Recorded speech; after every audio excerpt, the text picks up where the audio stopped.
Good afternoon, good afternoon, good afternoon. तो पहले तो कल जो क्वेश्चन दिया था होमवर्क में वो हम डिस्कस कर लेंगे, चलेगा?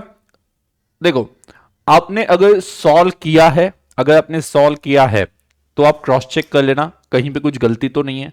और अगर आपने इनके सॉल्व नहीं किया है तो करते जाओ, रिक्वेस्ट है। क्योंकि मैं ये लेवल पे सोचता हूं कि अभी आप ऐसे प्रोफेशनल लेवल पे आ गए हो, या मतलब क्या कि आप प्रोफेशनल स्टूडेंट हो, तो मैंने ज्यादा इंसिस्ट करने की जरूरत नहीं पड़नी चाहिए कि होमवर्क करना चाहिए या करो। ठीक है, क्योंकि आप होमवर्क करोगे उतना ही आपके लिए प्रैक्टिस इमीडिएटली हो जाएगी, कोई डाउट बचता है। देखो, होमवर्क देने की एक वजह ये भी होती है कि आपको कहां पे दिक्कत आ रही है आपको पता चलना चाहिए, और वो आगे आप मुझे बताओ, मैं उसकी तरफ ध्यान दूंगा। ठीक है, या इवन आगे जब कंसेप्ट चलेंगे तो आप उस चीज की तरफ फोकस कर सकते हो कि मुझे हाँ क्लोजिंग बैलेंस कैलकुलेट करने में दिक्कत आ रही है, तो उसकी तरफ हमें ध्यान देना है। ऑटोमेटिकली वो चीज इंप्रूव हो जाएगी अगर आपने होमवर्क सॉल्व किया। और अगर आपसे होमवर्क सॉल्व होता है फिर तो कॉन्फिडेंस और अच्छा हो जाएगा, और फिर तो कोई दिक्कत है ही नहीं। हाँ, बट अगर नहीं हुआ तो दिक्कत कहां पे वो तो समझ में आ जाएगा ना, वो पॉइंट की तरफ हम आने वाले जो लेक्चर्स है उसमें फोकस कर सकते हैं। आप बता सकते हो, शेयर कर सकते हो, सर यहाँ पे दिक्कत है, मैं रिवाइज कर सकता हूँ। या आपको लगता है कि नहीं ठीक है अगले प्रॉब्लम्स देख लेते हैं उसमें समझ में आ जाएगा, वो समझ में आ ही जाएगा। या कभी कभी क्या होता है, लैक ऑफ प्रैक्टिस की वजह से, अभी तक इतनी प्रैक्टिस नहीं हुई है, इस वजह से भी वहां पे ऐसा होता है कि एक पर्टिकुलर पॉइंट नहीं जम पाता है, बट वो जमेगा अगर आप होमवर्क सॉल्व करते हो, ट्राई करते हो तो। चलिए, कोई बात नहीं है। अभी यहाँ पे देखो, क्वेश्चन नंबर 4 और 14 दिया था ना आपको, बराबर? एक बार बता देना, क्वेश्चन नंबर 4 और 14 था ना, जितना मुझे याद है। Question number 4 and question number 14, right? Yes. चलो क्वेश्चन नंबर 4 पे आते हैं, डिस्कशन करते। कैलसी लेके बैठना, फटाफट कैलसी पे साथ में कैलकुलेट करना है जो भी चीज है। और जिन्होंने सॉल्व नहीं किया वो नोट डाउन कर सकते हैं, मतलब फॉर्मेट फटाफट बना लो, वो वहां पे नोट डाउन कर लेना। तो यहां पे देखो क्या दिया है, mister Purohit furnishes following details relating to his holding in 8%। 8% क्या है? इंटरेस्ट है। डिबेंचर्स लिए है, 100 फेस वैल्यू है, 100 क्या है? फेस वैल्यू है। और P limited held as current asset, तो ये करंट एसेट करके है उनके पास। यहां पे देखो, on 1 April 2009 opening balance face value है 1,20,000 एंड कॉस्ट है 1,18,000। तो लास्ट क्वेश्चन जैसा सिमिलर ऐसा यहां पे लग रहा है। ठीक है, 1,20,000 फेस वैल्यू है, 1,18,000 उसकी कॉस्ट है। तो अभी आप क्या करोगे, ध्यान सुनना, ध्यान से सुनना। पहले तो ड्यू डेट कौन सी ये चेक करना है। ड्यू डेट नीचे दी होगी, ड्यू डेट 30 सितंबर, 30 सितंबर एंड क्या है 31 मार्च, 30 सितंबर एंड 31 मार्च। फिर भी आपके साइड पे आपको कोई स्पेशली ऐसा लगता है कि ये पॉइंट में दिक्कत है, बता देना, मैं उसको ज्यादा फोकस करूंगा डिस्कस करते वक्त, प्लीज। ठीक है, या फिर जनरल अपना मैं सभी पॉइंट्स यहां पे फटाफट बताते जाऊंगा रिवीजन में, जो भी आप मुझे शेयर कर सकते हो। हाँ चलो, देखो एक बात तो,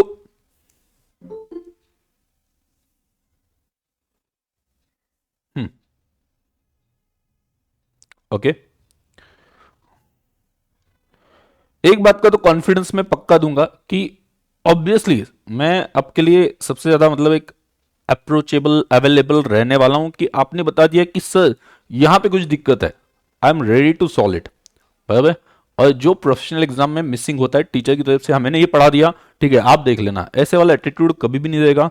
अगर आपको लगेगा कि सर ये स्टार्टिंग के लेक्चर इस वजह से नहीं, ये मेरी आदत है, बचपन से आदत, बचपन से मतलब जब से पढ़ाना स्टार्ट किया तब से आदत है कि नहीं ठीक है, स्टूडेंट ने बोला कि सर ये पॉइंट में कुछ कंफ्यूजन है तो उसे मैं रिपीट कर देता हूँ, कोई इशू नहीं। हाँ, आपका ध्यान है फिर भी नहीं समझ में आ गया, देन इट्स माय रिस्पॉन्सिबिलिटी कि मैं उसे फिर से रिपीट कर दूं। ठीक है, तो आप मुझे बता देना ऐसा कहीं पे दिक्कत है तो मैं उसकी तरफ फोकस करूंगा, ध्यान दूंगा। ओके, चलिए आगे बढ़ते हैं। तो यहां पे क्या करोगे आप, डेबिट साइड पे देखो 30 सितंबर एंड 31 मार्च है डेट, और कब का बनाना है आपको, आपको क्या बनाना है अकाउंट, 31 मार्च तक का ही बनाना है, बराबर, 31 मार्च तक का ही बनाना है, 31 मार्च तक का ही बनाना है। तो यहां पे देखो डेबिट साइड पे आप क्या लिखोगे, डेट कौन सी है, डेट कौन सी है, 1 अप्रैल 2008, 1 अप्रैल 2008, 2009 है, हाँ 9 है, 1 अप्रैल 2009। डेबिट साइड पे क्या लिखोगे, टू बैलेंस ब्रॉट डाउन, कितना लिखोगे, फेस वैल्यू कॉलम में 1,20,000, कॉस्ट कॉलम में 1,18,000। बराबर, जिन लोगों ने सॉल्व नहीं किया, ओके, वो फॉर्मेट बना के अमाउंट लिखते जा सकते, मतलब लिख सकते हो इमीडिएटली।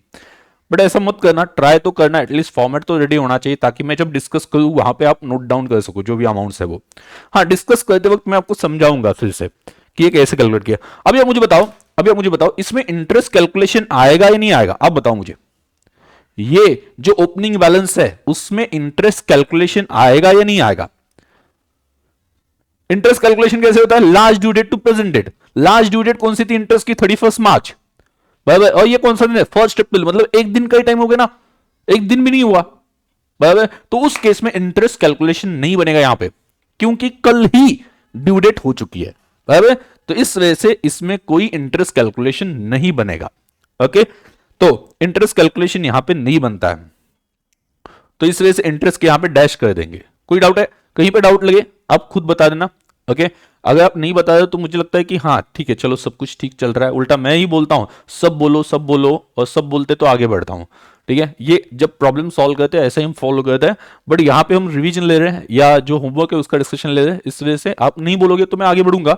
आपको कहीं भी दिक्कत लगे बता देना मुझे, वो पॉइंट मैं रिवाइज कर दूंगा अच्छे से, प्रॉपरली डिटेल में। अभी हुआ क्या, डेट के सीक्वेंस से चलना है। 1 जुलाई 2009, 100 debentures purchase x interest. X interest मतलब क्या? एक्सक्लूडिंग इंटरेस्ट, बराबर। 100 डिबेंचर्स, एक डिबेंचर कितने में परचेस किया? 98। तो 100 इंटू 98, बोलो 100 इंटू 98 कितना आता है? 100 इंटू 98, कैलसी ले लो। 9800 में परचेस किए, बराबर। अभी इसके ऊपर ब्रोकरेज है क्या?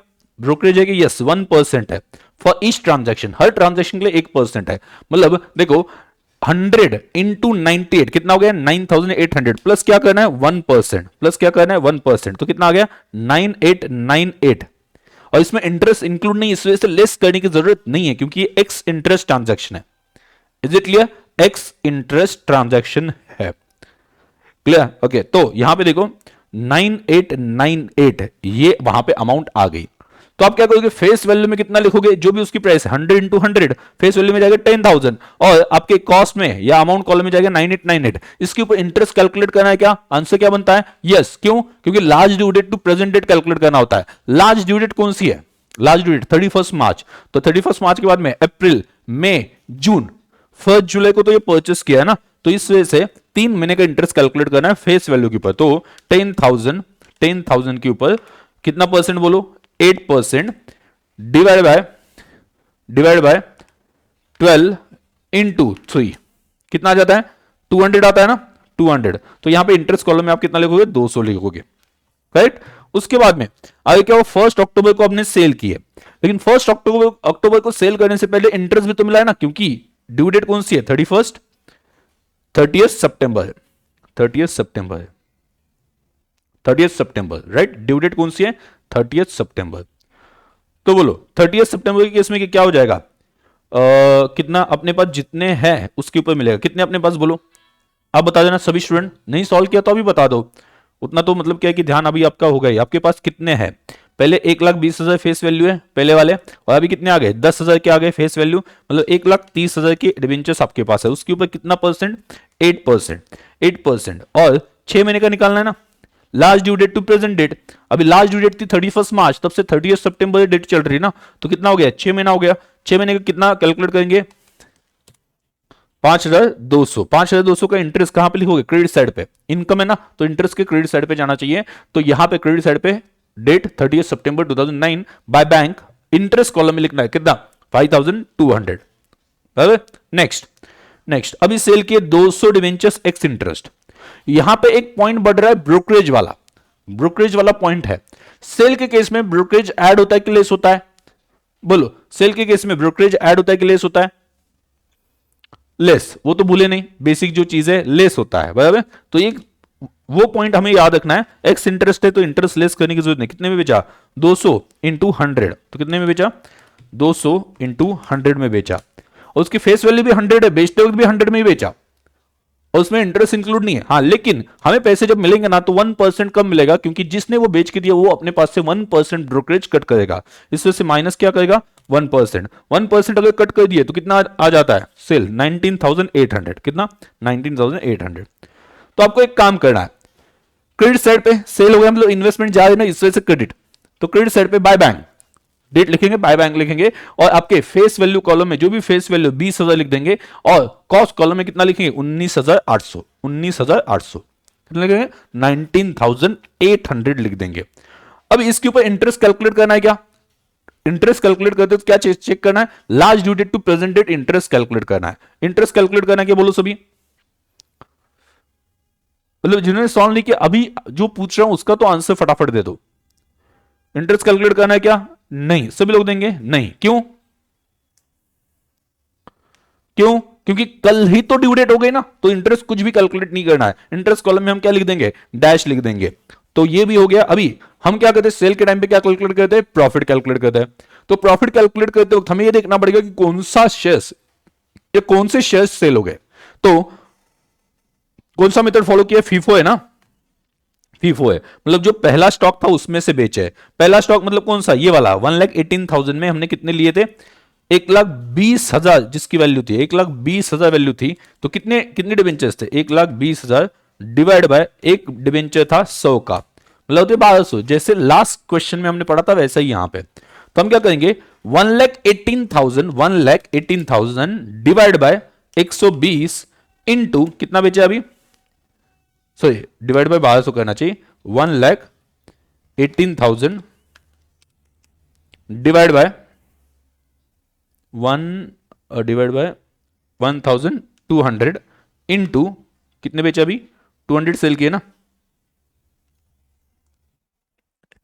200 19,667 आता है। अभी अब देखो 19,800 में से 19,667 आपकी कॉस्ट है, बराबर। तो ऊपर का क्या हो गया, प्रॉफिट हो गया। तो प्रॉफिट कितना हो गया बोलो, 19,800। प्रॉफिट कितना हो गया बोलो, प्रॉफिट कितना हो गया 133। यस, जिन्होंने सॉल्व किया वो आंसर दे दे, बाकी भी आंसर देना। अभी जो डिस्कशन चल रहा है कैलसी लेके बैठे हो ना आप, तो कैलसी पे फटाफट कैलकुलेट करना है और बता देना है 133। तो ये पीएनएल अकाउंट के क्रेडिट साइड पे जाता है, तो इन्वेस्टमेंट अकाउंट में डेबिट साइड पे लिखना है। इन्वेस्टमेंट अकाउंट में डेबिट साइड पे क्या लिखेंगे, टू पीएनएल अकाउंट, और कॉस्ट कॉलम में लिख देंगे 133, 133। डन हो गया। यहां तक कोई डाउट है क्या, बोल दो, कोई भी डाउट, सभी बोलेंगे कोई डाउट है यहां तक। देखो यहां पे 1 जनवरी को फिर से परचेस किए हैं,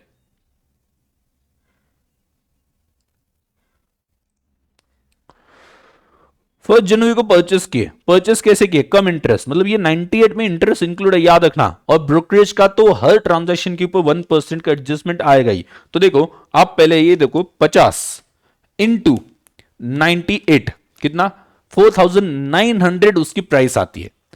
अभी जो ब्रोकर है वो सबसे पहले इसके ऊपर ब्रोकरेज कट करेगा, वो ये नहीं सोचेगा इसमें इंटरेस्ट इंक्लूड है, वो क्या बोलेगा आपकी प्राइस कितनी डिसाइडेड है 98, 98 के हिसाब से कितना आता है 4,900, तो उसका 1% मुझे चाहिए। तो ठीक है हमने बोला तो 1% कट कर दे, तो आ गया 4,851, कितना आ गया 4,851।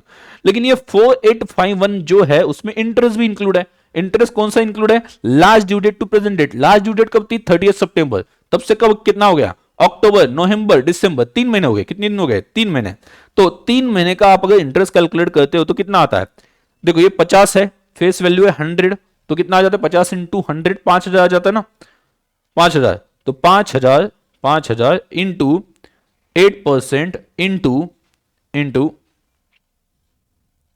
3/12, 3 महीने का निकालना है ना, 5,000 फेस वैल्यू के ऊपर निकालते इंटू 8% डिवाइड बाय 12 इंटू 3, तो कितना 100 आ जाता है, कितना आ जाता है 100। तो उस केस में सॉरी ब्रोकरेज मैंने ये परचेस है ना, ब्रोकरेज ऐड करना चाहिए था, बराबर है ना, ब्रोकरेज ऐड करना चाहिए था यहाँ पे। ये सेल सेल मान के मैंने लेस कर दिया। तो देखो 4,949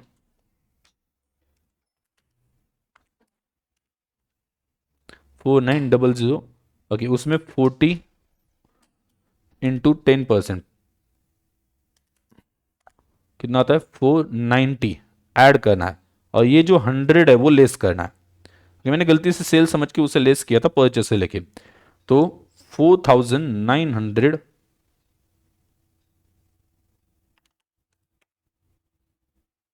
सर 49 आ जाएगा ना, हाँ सर हाँ वही बोल रहे थे क्या, ओके ओके हाँ। एक जीरो लिख दिया, ठीक है। 4900 प्लस 49 माइनस 100, 4849। यही आया ना सभी का, सभी का यही आया ना 4849। ओके, तो ये 4849 प्राइस लिखनी है और इंटरेस्ट तो आपको अलग से पता चली गया। तो डेबिट साइड पे आप क्या लिखोगे बोलो, डेबिट साइड पे क्या लिखोगे, टू बैंक। कॉस्ट कॉलम में, सॉरी फेस वैल्यू कॉलम में कितना आ जाएगा 5000, बराबर।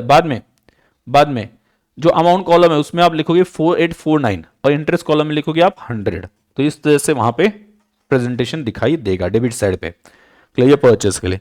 फिर से सेल किए 200 debentures out of opening balance, out of opening balance sell किए, क्योंकि ओपनिंग बैलेंस में 1200 थे, उसमें से सिर्फ 200 बेचे हैं, 1000 तो वैसे ही है, उसमें से और कितने बेचे, और 200 बेच दिए।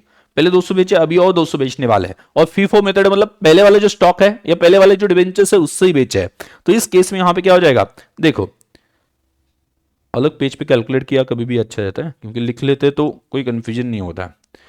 तो यहां पे देखो कितना 200 सेल किए, 200 कितने में सेल किए बोलो, एक्स इंटरेस्ट है कि कम इंटरेस्ट है, एक्स है कि कम है, एक्स इंटरेस्ट ही है 99 इंटू 99, बराबर ये सेल है, बराबर। तो 200 इंटू 99, 19,800, बराबर। इसमें ब्रोकरेज क्या करना है, सेल है तो लेस, बराबर। कितना 1% माइनस 1%, 1% आता है 198, तो कितना आ जाएगा 19,602 माइनस इंटरेस्ट, इंटरेस्ट माइनस करना है क्या, नहीं, क्यों, क्यों नहीं माइनस करना है, क्योंकि ये प्राइस एक्स इंटरेस्ट है ना। तो कितना आ जाता है बोलो 19,602। अभी ये जो प्राइस है उससे हम माइनस करेंगे कॉस्ट, उसी से ही सेल प्राइस है ना ये इफेक्टिव, तो कॉस्ट माइनस करेंगे। कॉस्ट कैसे कैलकुलेट करेंगे, देखो अपने पास जो 1,18,000 का ओपनिंग बैलेंस था उसमें कितने डिवेंचर्स आए थे 1200, तो डिवाइड करने से हमें एक डिवेंचर की कॉस्ट पता चलती है, इनटू हमें चाहिए 200 की, 1,18,000 1,18,000 डिवाइड बाय 1200 इंटू 200, तो बोलो कितना आता है 19,666। तो बोलो यहां पे प्रॉफिट देखो, सेल प्राइस 19,602, उसकी कॉस्ट है 19,666, तो कॉस्ट प्राइस ज्यादा है, मतलब यहां पे क्या हो गया, लॉस हो गया, लॉस हो गया। तो यहां पे क्या क्या करना है, कितना लॉस है 64। अभी देखो लॉस पीएनएल अकाउंट में कहां पे जाता है, आप बता देना, डेबिट साइड पे जाता है कि क्रेडिट साइड पे जाता है, लॉस कहां पे जाता है, डेबिट साइड पे या क्रेडिट साइड पे, बोलो फटाफट। लॉस पीएनएल अकाउंट में डेबिट पे जाता है, तो इन्वेस्टमेंट में क्रेडिट साइड पे दिखाई देगा ना, तो इन्वेस्टमेंट के क्रेडिट साइड पे बाय पीएनएल अकाउंट लिखना पड़ेगा, कितना 64, और ये वर्किंग नोट का नंबर वहां पे मेंशन करना पड़ेगा 64। प्रॉफिट जब आता था तो हम पीएनएल अकाउंट को क्रेडिट देने के लिए इन्वेस्टमेंट को डेबिट देते थे, तो इन्वेस्टमेंट के डेबिट साइड पे आता था टू पीएनएल अकाउंट। वैसे लॉस आ गया तो लॉस हमें यहां पे क्रेडिट साइड पे दिखाना पड़ेगा बाय पीएनएल अकाउंट 64, ये लॉस वहां पे आ गया, अमाउंट कॉलम में लिखना है। उसके बाद में आगे अगर हम देखते हैं, हाँ बोलिए। आपने इसका वर्किंग दिखा सकते हैं फिर से एक बार? हाँ दिखा सकता हूँ, दिखा दूंगा। देखो सेल किए 200 यूनिट्स 99 ईच, तो ये अमाउंट आ गई, उसमें से ब्रोकरेज लेस होता है सेल के टाइम पे 1%, तो ये 198 लेस हो गए, तो 19,602 आ गया। इंटरेस्ट, इंटरेस्ट तो माइनस नहीं करेंगे क्योंकि प्राइस एक्स इंटरेस्ट है, बराबर। तो 19,602 आ गया सेल प्राइस। अभी मुझे निकालना पड़ेगा प्रॉफिट कैलकुलेट, प्रॉफिट या लॉस कैलकुलेट करने के लिए ये प्रॉफिट है या लॉस है, सर ये कैलकुलेट करने के लिए मुझे कॉस्ट निकालनी पड़ेगी। कॉस्ट निकालने के लिए मैंने सोचा कि ये कौन से सेल की होंगे ये डिवेंचर्स, तो उन्होंने बोला फीफो मेथड, मतलब पहले जो आया वो पहले बेचा होगा। तो पहले कौन सा आया था, ओपनिंग बैलेंस वाला, ओपनिंग वाला बैलेंस वाला अगर पहले आया था तो 1,18,000 1,18,000 डिवाइड बाय 1,200, 1200 आए थे ना उसमें डिवेंचर्स, और मुझे चाहिए 200 की कॉस्ट, तो ये 19,666, तो कितना आ गया 64,000 लॉस। मुझे पूछना है अभी जो जिन्होंने पूछा उनको सिर्फ लिखने का इश्यू था या डाउट भी था? नहीं सर, मैंने 200 इंटू 100 किया, इसीलिए मुझे फिर टोटल प्राइस 20,000 आई थी, और इसके वजह से ओके मेरा। ओके, हाँ ये देखो ये गलती हमेशा होने वाली है। ओके हमेशा मतलब एक निग्लिजेंस में, जल्दबाजी में गलती क्या होने वाली है कि आप कभी भी कॉस्ट प्राइस या नॉर्मल प्राइस की जगह पे फेस वैल्यू ले लोगे, ऐसा वहां पे हो जाएगा। तो इतना एक ध्यान रखना, मैंने बोलते वक्त पहले भी बोला था, मुझे याद है एग्जैक्टली कि फेस वैल्यू सिर्फ इंटरेस्ट कैलकुलेशन के टाइम पे ही रोल में आएगी, अदरवाइज बाकी जगह पे ओके जो भी प्राइस उन्होंने बोली जिस प्राइस पे परचेस किया सेल किया वही आ जाएगी। ये सिली मिस्टेक ऑब्वियसली इसे हम क्या बोलेंगे, ये सिली मिस्टेक है, ऐसा नहीं कि कंसेप्ट पता नहीं है बट जल्दबाजी में वो हो जाता है, तो थोड़ा सा ध्यान रखना पड़ेगा। वो प्रैक्टिस से हो भी जाता है बट प्रैक्टिस होने के बावजूद भी एग्जाम में ये चांसेस ज्यादा है कि ये गलती आप रिपीट कर दो, क्योंकि ये गलती होने के लिए कोई मतलब ये नहीं लगता क्या बोलते हैं लॉजिक या ऐसा नहीं कि मतलब क्या है कि आपको कंसेप्ट समझ में आया नहीं समझ में आया, ये हो जाता है जल्दबाजी में हो जाती है, तो उतना एक ध्यान रखना पड़ता है जब भी आप प्रॉब्लम सॉल्व करोगे। तो यहां पे ये आ गया, उसके बाद में आगे क्या करना है, आगे ड्यू डेट्स 30 सितंबर एंड 31 मार्च वो तो हो गया। मिस्टर पुरोहित क्लोजेस इस बुक्स ऑन 31 मार्च, ब्रोकरेज 1% है, ये भी हमने हर ट्रांजेक्शन में कंसिडर किया। शो इन्वेस्टमेंट अकाउंट, बाकी कोई ट्रांजेक्शन नहीं है, सिर्फ मुझे क्या निकालना है, जो बचे हुए इन्वेस्टमेंट से उसकी कॉस्ट निकालनी है, जो बचे हुए हैं उसकी कॉस्ट निकालिए रिमेनिंग, तो उसकी कॉस्ट निकालनी है। एंड उन्होंने बोला है कि उस दिन 31 मार्च को उन डिवेंचर्स की वैल्यू 99 पर डिवेंचर है, तो मुझे चेक करना है cost of market trace which is less पे वैल्यूएशन करना है। तो सबसे पहले मैं कॉस्ट निकाल दूं, कॉस्ट ऑफ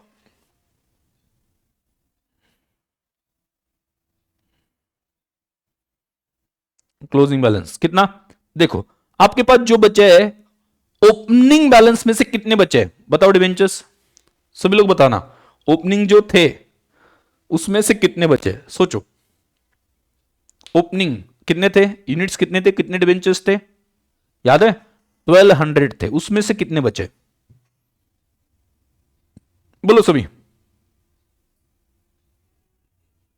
1200 में से कितने बचे, मतलब जो बचे उसका हमें कॉस्ट निकालनी है, हाउ मच लेफ्ट,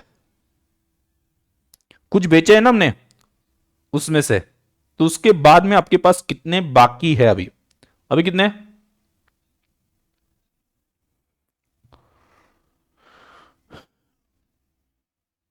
बोलो 800 डिवेंचर्स है, अभी कितने 800 डिवेंचर्स है, 800 डिवेंचर की कॉस्ट निकालनी पड़ेगी, बाकी जो परचेस किए वो तो है ही बराबर।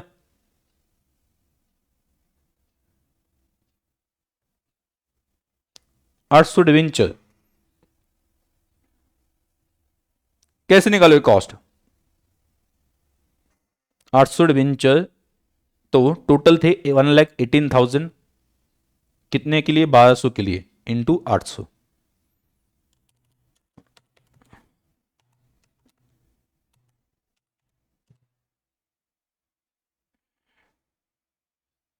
बाद में और परचेस जो किए थे, परचेस किए पहला परचेस किया था 1 जुलाई, 1 जुलाई 9 परचेस्ड, उसकी क्या है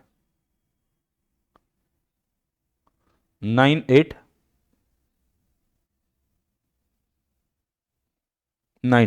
आगे उसके बाद में परचेस किया था उसकी तो कॉस्ट डायरेक्टली अवेलेबल है अपने पास, वो कोई टेंशन वाली बात नहीं, उसमें से कुछ बेचा ही नहीं गया तो उसमें कोई चेंज है ही नहीं, फिर से परचेस किया उसकी कॉस्ट डायरेक्टली हमने कैलकुलेट करके ऊपर लिखी थी वही लेनी है, कितनी है 4849,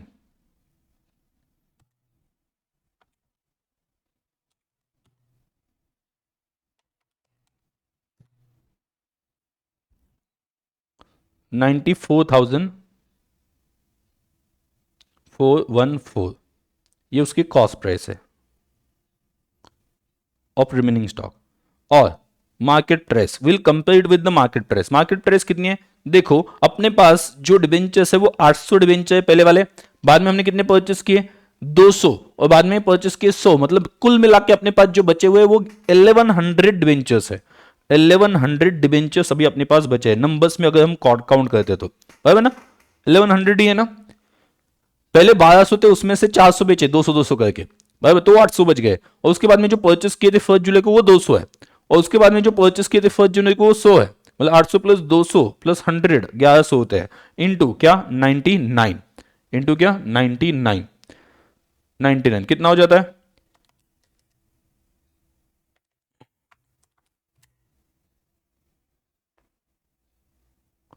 कितने डिवेंचर्स 90 400 बेचे नहीं 100 परचेस किए थे 200, मैं यहाँ पे लिख ही देता हूँ कितने परचेस किए, पहले 800 थे, 800 out of opening plus purchase purchase कितने किए थे, 100 किए थे, और बाद में फिर से परचेस किए थे 50, हाँ 950 हो गए, 950। समझा, कोई डाउट है इसमें, बता देना। हाँ, आपने लिखा है यहाँ पे कैलकुलेशन 950। किसी को कोई डाउट है? 950, 950 इंटू 99, 94,050। नाउ टेल मी, हम वैल्यूएशन किस पे करेंगे, कॉस्ट प्राइस पे या मार्केट प्राइस पे? किस पे वैल्यूएशन करेंगे बोलो, कॉस्ट प्राइस पे करेंगे या मार्केट प्राइस पे?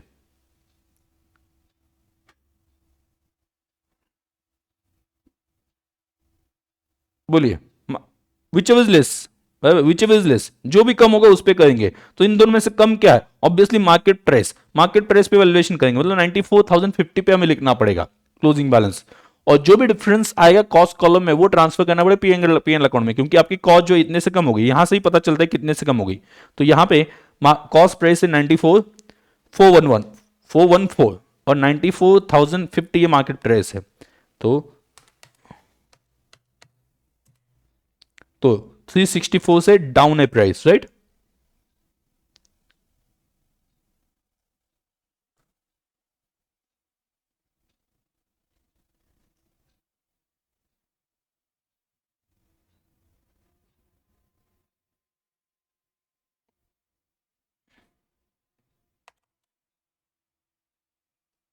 ये 94 करेक्ट है ना, ऐड किया हुआ? एक बार चेक कर लेना।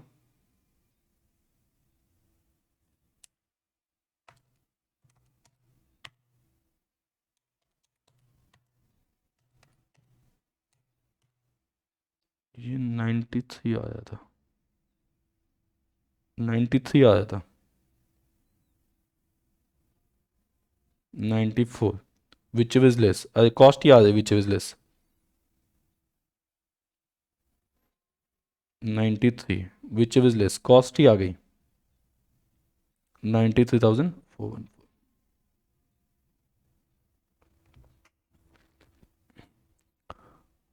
तो फिर कोई दिक्कत ही नहीं है, सिर्फ यहां पे 93 की जगह पे गलती से 94 लिख दिया था, बाकी ऊपर के अमाउंट्स करेक्ट है, उसमें कोई डाउट नहीं है।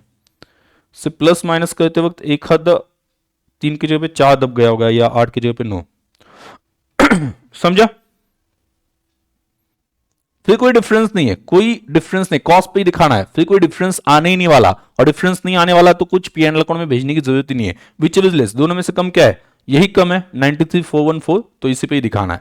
तो आप क्या करोगे, क्रेडिट साइड पे लिख देना by balance, by balance credit down, उसकी फेस वैल्यू है 95,000, फेस वैल्यू है 95,000, और उसकी कॉस्ट कॉलम में लिखना 93,414। और आपको इंटरेस्ट कैलकुलेट करना है कि ये ट्रांजेक्शन के ऊपर,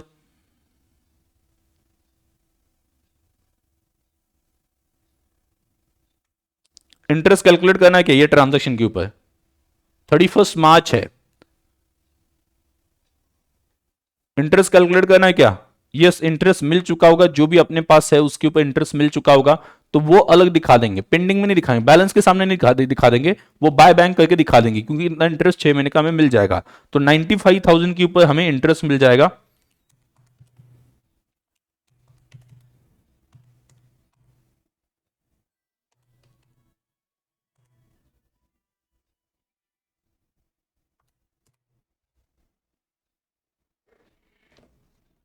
$3,800 आ रहा है, 95,000 इंटू 8% इंटू 6/12 कितना आ रहा है? 3,800। तो क्रेडिट साइड पे by by interest 3,800, by bank interest column में लिखना 3,800, बाय बैंक इंटरेस्ट कॉलम में लिखना 3,800, एंड ये 93,414 बैलेंस के सामने आपने लिख दी है। बैलेंस के सामने आपको कोई इंटरेस्ट लिखना नहीं है, क्योंकि ये इंटरेस्ट रिसीव्ड 31 मार्च पे हमें दिखाना पड़ेगा, क्योंकि 31 मार्च ये ड्यू डेट है, तो उस दिन इंटरेस्ट मिल चुका होगा, ये हम मान के चलेंगे। तो अलग से कुछ पेंडिंग इंटरेस्ट है क्लोजिंग बैलेंस में, ये हम नहीं दिखा देंगे, ऐसा कुछ दिखाना नहीं है। अभी बोलना, कोई डाउट है क्या? And sorry for this calculation mistake, ये जो मुझसे कैलकुलेशन मिस्टेक होगी, एक हाथ कोई फिगर मतलब क्या कि अलग दब गया होगा, वो होता है, जल्दी से हम प्रेस करते हैं, वो आप भी ध्यान रखना। मे भी आपसे भी वहां पे होते होंगे, जल्दबाजी में टाइप करते वक्त 8 की जगह पे 9 दब गया, ऐसा कुछ वहां पे हो जाता है। कोई डाउट है? समझा? कितने लोगों का सही आया था जिन्होंने सॉल्व किया और करेक्ट आया है, सही आ गया सर,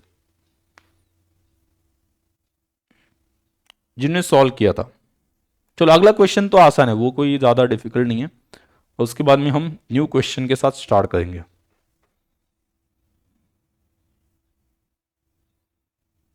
बोलो,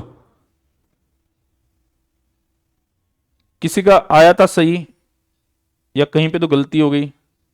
अगर सही आया था तो प्लीज बता देना।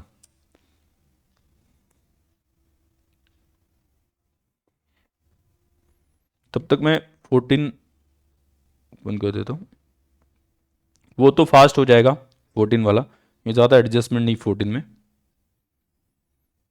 इंटरेस्ट कैलकुलेशन वगैरह ज़्यादा नहीं है उसमें, तो एक अच्छी बात है।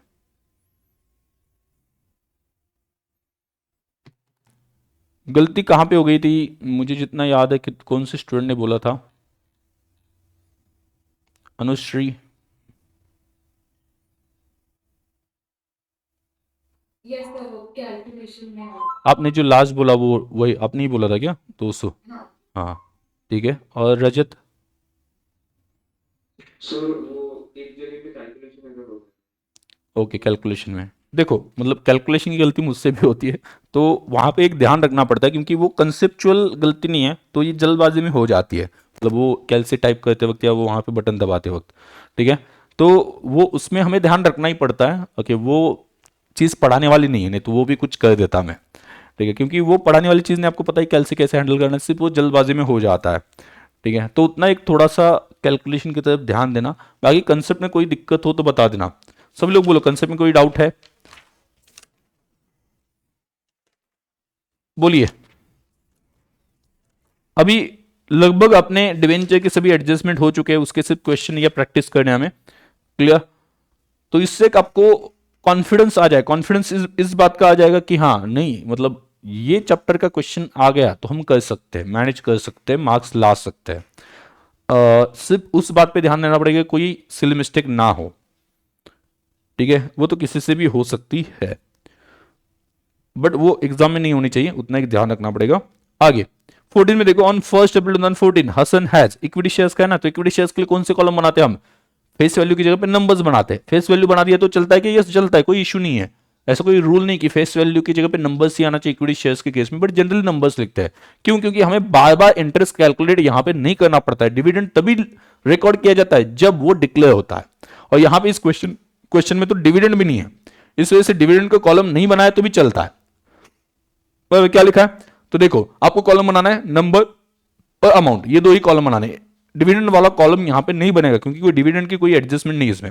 हसन के पास 20,000 इक्विटी शेयर्स है, 20,000 देखो 20,000, तो आप अमाउंट कॉलम में लिख दोगे, डेबिट साइड पे लिखना टू बैलेंस ब्रॉट डाउन कितना 20,000, और उसकी कीमत कितनी है 20,000 इंटू 20, 4 लाख। अमाउंट कॉलम में लिखोगे 4 लाख, ये 4 लाख में मिला है। उसकी फेस वैल्यू 10 है, याद रखना, फेस वैल्यू 10 है, याद रखना, आगे जाके मे बी उसका कुछ यूज हो जाए। आगे he provides the following information, on 10th June 2014 he purchased another 5,000 shares at 15 each। तो डेबिट साइड पे जाके क्या लिखोगे? To bank, to bank, to bank, numbers column में 5,000 शेयर्स लिख दोगे, ओके, और अमाउंट कॉलम में 5,000 इंटू कितने में लिया 15, तो कितना आता है 75,000। इसके ऊपर कोई ब्रोकरेज है क्या? नहीं बताया, तो डायरेक्टली 75,000 लिख दो, कोई एडजस्टमेंट नहीं, इंटरेस्ट तो यहां पे आता ही नहीं है, तो इस वजह से इंटरेस्ट का कोई एडजस्टमेंट हमें देखना नहीं है। Second, on 1 August 2014 Y limited issued 1 bonus share for every 5 shares held. तो आपके पास 5 शेयर्स हो तो आपको एक बोनस शेयर्स मिलेगा, ठीक है, तो आपके पास कितने शेयर्स है? पहले वाले देखो, पहले वाले 20 है और अभी के 5 है, तो 20 + 5 25,000 है, तो 25,000 के लिए रेशियो क्या लगाना है? आपके पास अगर 5 हो तो 1 मिलेगा, ठीक है, तो हम क्या करेंगे 25,000 डिवाइड बाय 5 इंटू 1, तो कितने 5,000 आपको शेयर्स मिलेंगे, 5,000 शेयर्स मिलेंगे, 5,000 शेयर्स। बट ये बोनस शेयर्स है, फ्री में मिलते, तो अमाउंट कॉलम में कुछ भी नहीं लिखना है, सिर्फ डेबिट साइड पे टू बोनस इश्यू डेट लिखनी है, टू बोनस इश्यू लिखना है, और नंबर्स कॉलम में आपको क्या लिखना है? क्या लिखना है? कितने 5,000 लिखने हैं। नंबर्स कॉलम में कितने लिखने हैं? 5,000। कैसा है 5,000?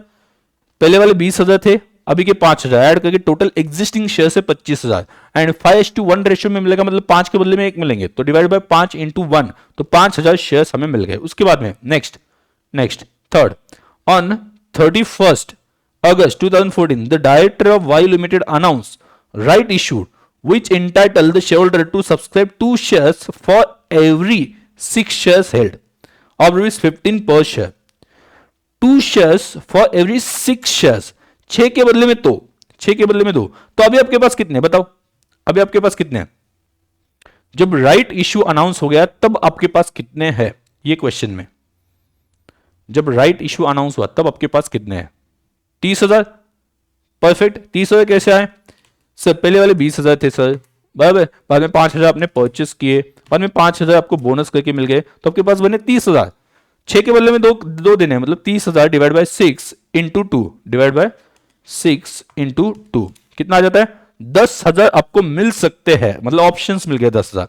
अगर आप वो शेयर्स लेते हो तो एक शेयर मिल गया 15 पर शेयर में। एंड अगर आप ट्रांसफर करते हो, नीचे दिया हुआ Hasan sold 1/4 of his shares holding to Harsh, बराबर, 1/4 सेल किया, मतलब 10,000 के जो राइट्स मिले थे उसमें से 1/4, तो डिवाइड बाय 4 कर देते, डिवाइड बाय 4 करते 2,500 सेल किए कितने में? 3 में, 3 पर शेयर में, 3 पर शेयर में, 2,500 इंटू 3, तो 7,500 आपका इनकम आ गया। ये कहां पे डालना है? बोलो, 7,500 आपका इनकम आ गया, ये कहां पे डालना है? सभी लोग बोलना यस। कहां पे डालना है? पी एंड अकाउंट में, डायरेक्टली वो पी एंड अकाउंट में जाएगा। आपके रूल्स तो क्लियरली याद है, ये समझ में आता है कि आप जब रूल्स की बात आती है आप इमीडिएटली बोल देते हो, ठीक है। तो उसके साथ प्रैक्टिस की, अगर प्रैक्टिस जुड़ जाए ना, ठीक है, तो आपको मतलब चैलेंज करने वाला मतलब कोई पेपर नहीं बन सकता, क्योंकि जितना मुझे चैप्टर का पता है, ओके, यही चीजें वहां पे आती है। हाँ, अभी तक मैंने डिविडेंड वाला पार्ट स्टार्ट नहीं किया, बट डिविडेंड वाला पार्ट आपको समझेगा, क्योंकि रूल समझ में आ गया ना, तो वैसे ही डिविडेंड वाला पार्ट हमें सॉल्व करना है, तो उसमें कोई डिफिकल्ट बात नहीं है मेरे हिसाब से, ठीक है। तो यहां पे देखो, और बाकी जो है, बाकी क्या हो गया? And subscribe the rest of the shares, मतलब देखो 10,000 में से 1/4 दे दिए, बराबर, 10,000 में से 1/4 दे दिए, मतलब 2,500 दे दिए, रिमेनिंग कितने बचे? 7,500 शेयर्स। कितने मिली हमने? इंटू 15, तो कितना? इंटू 15 कर दिए, 1,12,500, 1,12,500 में हमने खरीदे रिमेनिंग शेयर्स। तो उसकी एंट्री क्या आ जाएगी? डेबिट साइड पे इन्वेस्टमेंट अकाउंट के टू बैंक, नंबर्स कितने? 7,500, और कॉस्ट कितनी है? 1,12,500, 1,12,500, 1,12,500। तो बैलेंस कितना बचता है?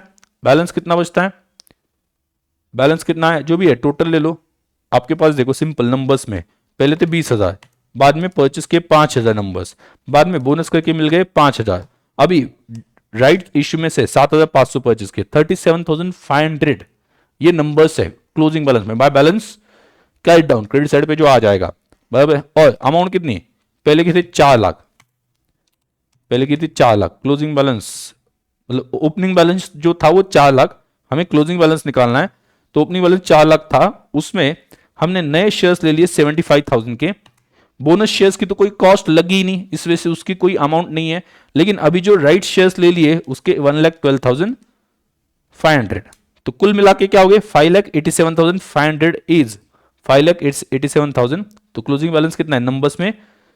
37,500 नंबर्स में, 37,500 and 5,87,500।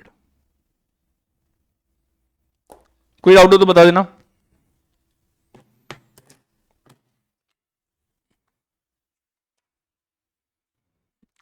Late me know if there is any doubt. और सभी बोलना कोई डाउट हो तो, अगर नहीं है तो ना बोल देना, बट कुछ तो भी बोलना।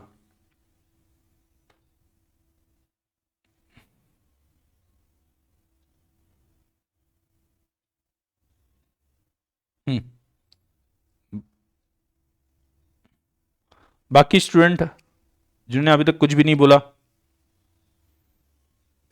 डाउट हो तो डाउट बता देना, अगर नहीं है तो कुछ तो भी वहां पे बता देना कि नहीं sir no doubt.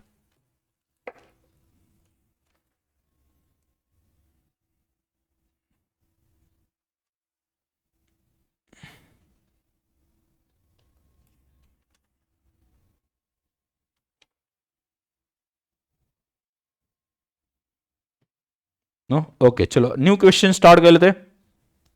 New question,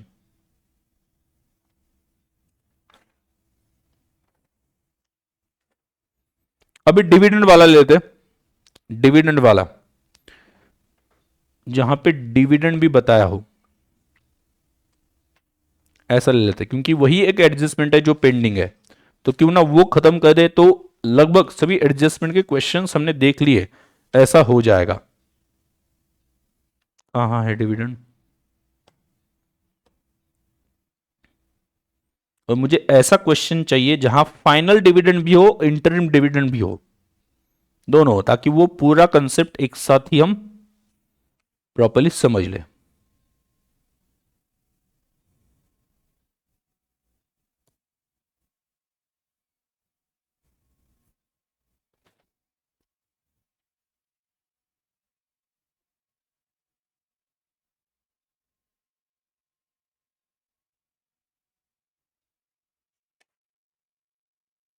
just minute, मैं चेक करता हूं ऐसा क्वेश्चन जहां पे आपको दोनों dividend, interim and final dividend एक साथ मिल जाए, ताकि वो कंसेप्ट पे मैं पूरा फोकस कर सकूं।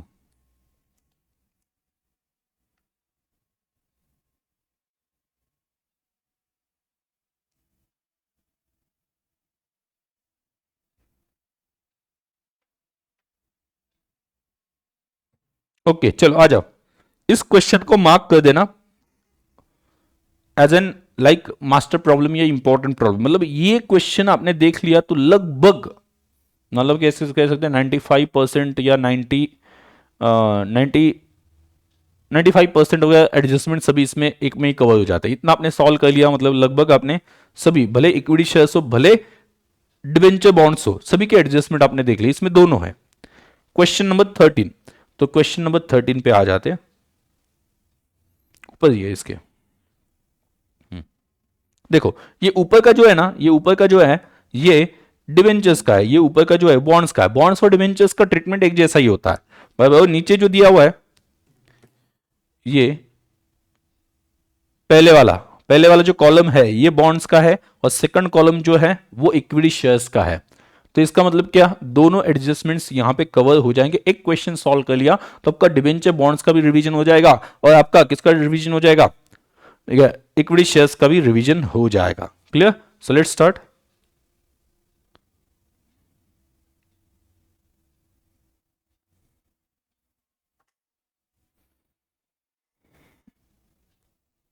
हम दो बना लेंगे क्वेश्चन नंबर 13 के लिए। पहला बॉन्ड्स के लिए एक अप्रोक्सीमेटली आप कितने 10 लाइन के आसपास बना लेना, एक 12 लाइन्स का बना देना, 12 फॉर्मेट बना लेना, 12 लाइन्स। दो इन्वेस्टमेंट है यहां पे, देखो यहां पे देखो, लगता है तो स्टार्टिंग का पढ़ लेता हूं। Smart investment made the following investment in the year 2013-14। तो पहला इन्वेस्टमेंट है 12% state government bonds having face value of 100, और दूसरा इन्वेस्टमेंट है ये इक्विटी शेयर्स में। तो दो इन्वेस्टमेंट है इसमें, तो दो कॉलम हमें लगने वाले हैं। One is for, her investment के लिए अलग अकाउंट ओपन होता है, ये आप कहीं पे नोट डाउन कर सकते हो। चलो बता देना जैसे ही आपका हो जाता है, मुझे भी बता देना। दो इन्वेस्टमेंट अकाउंट चाहिए,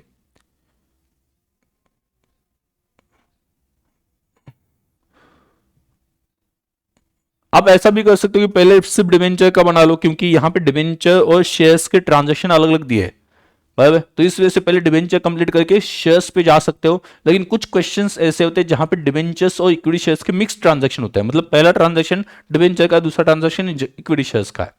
तो ऐसे केस में दोनों फॉर्मेट रेडी होना, तो जिसका जो है इक्विटी शेयर्स का है तो नीचे वाले कॉलम में लिख देंगे, फॉर्मेट में लिख देंगे, और डिवेंचर का है तो ऊपर वाले फॉर्मेट में लिख देंगे। ऐसा कर सकते हैं अगर रेडी हो तो, बट इस केस में दोनों अलग अलग दिए, बराबर। डिवेंचर मतलब बॉन्ड्स के अलग दिए और इक्विटी शेयर्स के अलग दिए, तो आप पहले बॉन्ड्स कंप्लीट करके देन इक्विटी शेयर्स पे शिफ्ट हो सकते हो इस क्वेश्चन में। बट आगे ऐसे क्वेश्चन देखेंगे जहां पे मिक्स्ड है, ऐसा अलग अलग नहीं दिया है, तो उस केस में दोनों फॉर्मेट बना लिए ना, तो फायदा क्या होता है कि सेकंड जो क्वेश्चन है या सेकंड जो ट्रांजैक्शन है it is related to equity shares, तो उसका भी फॉर्मेट रेडी है, वो इमीडिएटली लिख सकते हैं, सीक्वेंस से हम जा सकते हैं। ऐसा नहीं कि सिर्फ उसमें से बॉन्ड्स वाले चुनो और वो कंप्लीट कर दो देन इक्विटी शेयर्स वाले चुनो, ऐसा वहां पे करने की जरूरत नहीं पड़ती अगर फॉर्मेट रेडी है। लेकिन अभी के लिए इस क्वेश्चन के लिए हम कर सकते हैं, इस क्वेश्चन के लिए हम बॉन्ड्स पहले कंप्लीट कर लेते हैं and then will go for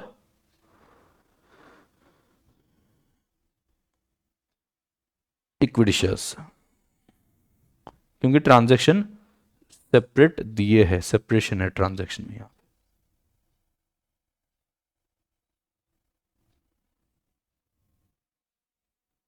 चलो कॉलम्स कौन कौन से, डेट, पर्टिकुलर, फेस वैल्यू, और ये किसका है, in the books of smart investment.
चलो अमाउंट और कॉस्ट दोनों में से कुछ भी लिखा तो भी चलेगा।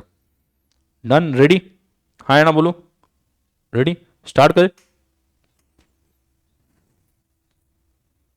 यस, चलो पहले खत्म करेंगे हम वंस अगेन, यहां पे ट्रांजैक्शन सेपरेटली दिए इस वजह से पहले खत्म करेंगे हम बॉन्ड्स वाला। देखो बॉन्ड्स की ये ट्रांजैक्शन दिए, पहला ओपनिंग बैलेंस दिया है 1200 बॉन्ड्स, फेस वैल्यू है 100, ऐसा पहले ही बोला था, फेस वैल्यू है 100 क्वेश्चन में दिया हुआ है, तो 1200 बॉन्ड्स की 100 से फेस वैल्यू 1200 इंटू 100, तो फेस वैल्यू कितनी, 1,20,000, और उसकी बुक वैल्यू मतलब जितने में परचेस किया था इंक्लूडिंग ऑल कॉस्ट 1,26,000 में परचेस किया था।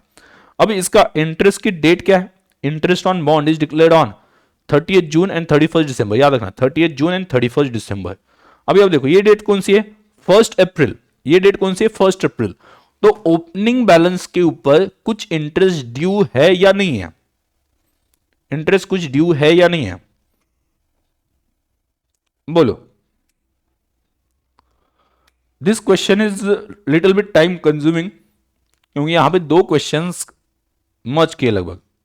Last due date presented, last due date कौन सी थी, 30 जून एंड 31 दिसंबर, मतलब 31 दिसंबर से लास्ट ड्यू डेट थी 31 दिसंबर, तब से कितना हो गया, जनवरी, फरवरी, मार्च, 1 अप्रैल के दिन ओपनिंग बैलेंस हमें लिखना है, मतलब कितने दिन का पेंडिंग है, 3 महीने का पेंडिंग है, कितने दिन का पेंडिंग है, 3 महीने का। तो यहां पे डेबिट साइड पे हम क्या लिखेंगे,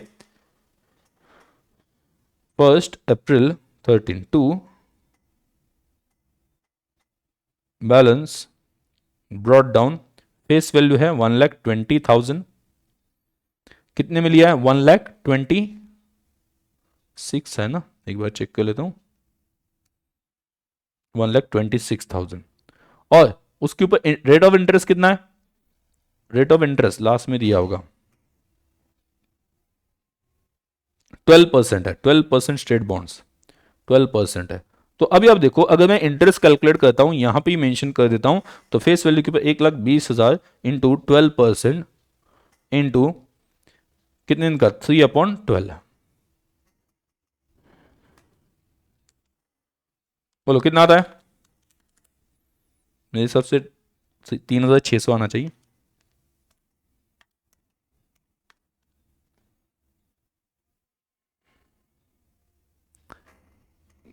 $3,600 करेक्ट है। आगे ये हो गया ओपनिंग बैलेंस। नेक्स्ट दूसरा क्या है इसके बाद में, सेकंड, ये ओपनिंग हो गया। दूसरा purchased, purchased 2,000 bonds rupees 100 cum interest, 100 cum interest, तो 2000 बॉन्ड्स परचेस किए, 100 कम इंटरेस्ट। तो यहाँ पे देखो कम इंटरेस्ट मतलब इंक्लूडिंग इंटरेस्ट, इसमें इंटरेस्ट इंक्लूड है, तो हमें इसका वर्किंग नोट बनाना पड़ेगा, कैलकुलेट करना पड़ेगा कि इंटरेस्ट छोड़ के कितना कॉस्ट आता है। ब्रोकरेज कुछ बताया क्या? ब्रोकरेज कुछ बताया क्या? एक बार देख लेना।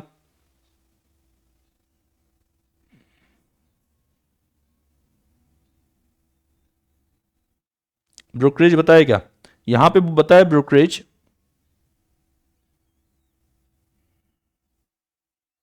Brokerage 1% was paid in addition, बराबर है। लेकिन ये इक्विटी शेयर्स के लिए जिस ट्रांजेक्शन के लिए ब्रोकरेज लगा है उसके लिए इंडिविजुअली बताया गया है।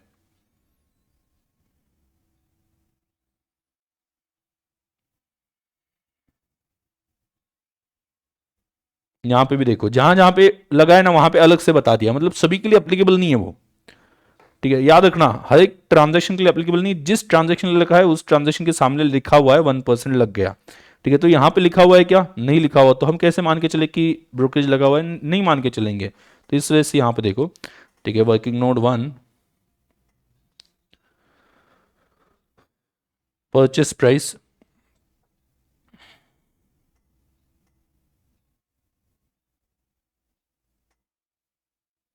ऑन डेट क्या थी?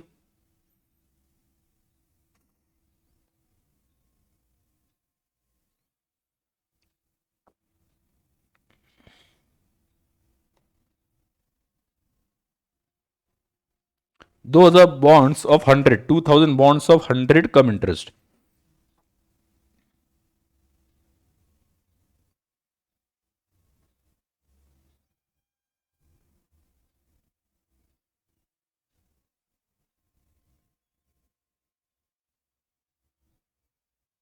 ये कौन सी प्राइस है? Cum interest.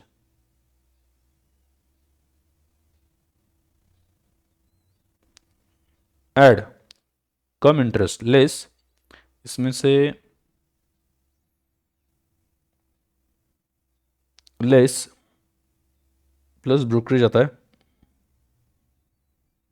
ब्रोकरेज तो है नहीं, minus interest, last due date to present date. तो लास्ट ड्यू डेट थी 31 दिसंबर, तब से कितने हो गए? जनवरी, फरवरी, मार्च, अप्रैल, 4 महीने हो गए। तो 2 लाख, फेस वैल्यू कितनी है? 2 लाख की है ना, 100 का 1 है, इंटू 12%, इंटू 4/12, कितना आता है देखो, कितना है बोलो? 8000।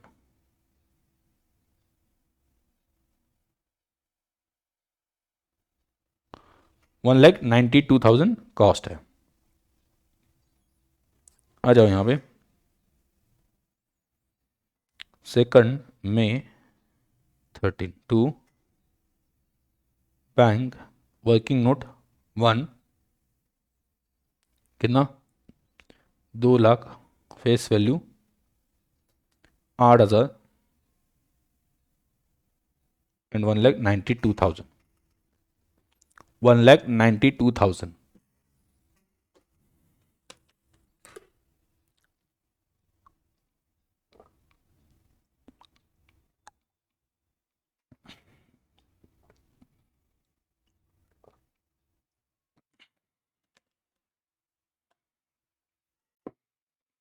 हो गया? कोई डाउट? Next,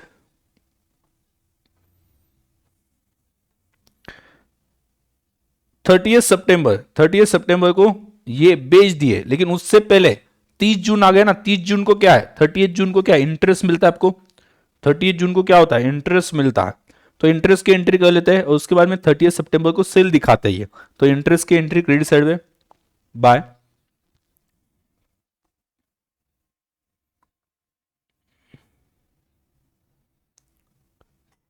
by bank.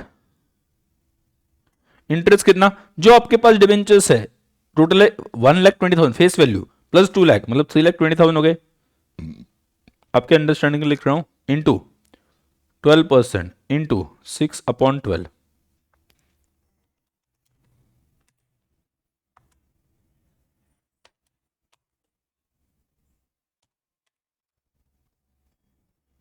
कितना है?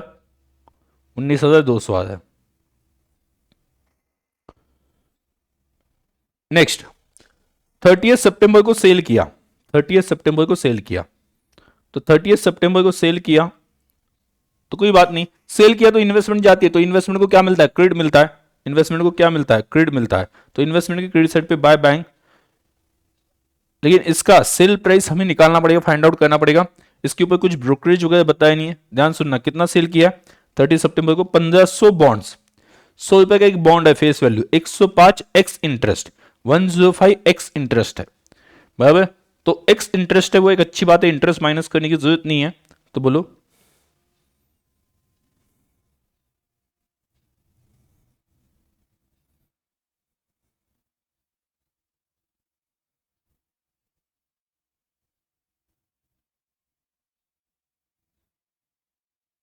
प्राइस, प्राइस कितनी है, कितना बेचा 1500 इंटू 105, 105 में एक 1500 इंटू 105 कितना 1 लाख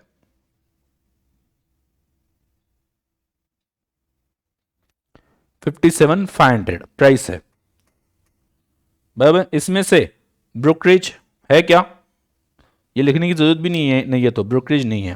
बाद में माइनस इंटरेस्ट, इंटरेस्ट तभी लेस करना है जब वो कम इंटरेस्ट प्राइस हो, लेकिन ये एक्स इंटरेस्ट प्राइस है, तो दोनों माइनस करने की जरूरत नहीं, 1,57,500 ये आ जाएगा, ये हो गई प्राइस, बराबर। और माइनस इसमें से क्या करना है, कॉस्ट, इफेक्टिव सेल प्राइस इतनी है, कॉस्ट, कॉस्ट कौन सी, कौन से बेचे होंगे आपने, बोलो कौन से बेचे होंगे आपने, कौन से बेचे होंगे, कुछ मेथड बताया क्या, मेथड क्या बताया, एवरेज कॉस्ट मेथड बताया, याद रखना, एवरेज कॉस्ट मेथड बताया। एवरेज कॉस्ट मेथड मतलब क्या होता है, ध्यान सुनना, अब यहां पे एवरेज निकालना है, मतलब आपके पास उस वक्त जितने डिवेंचर्स थे, ध्यान सुनना मैं क्या बोल रहा हूं, सभी लोग ध्यान सुनेंगे, उस वक्त जितने डिवेंचर्स थे, देखो 1,26,000, 1,92,000, ये दो डिवेंचर्स थे, उसकी कॉस्ट थी, ये प्राइस है दोनों की, total price divide by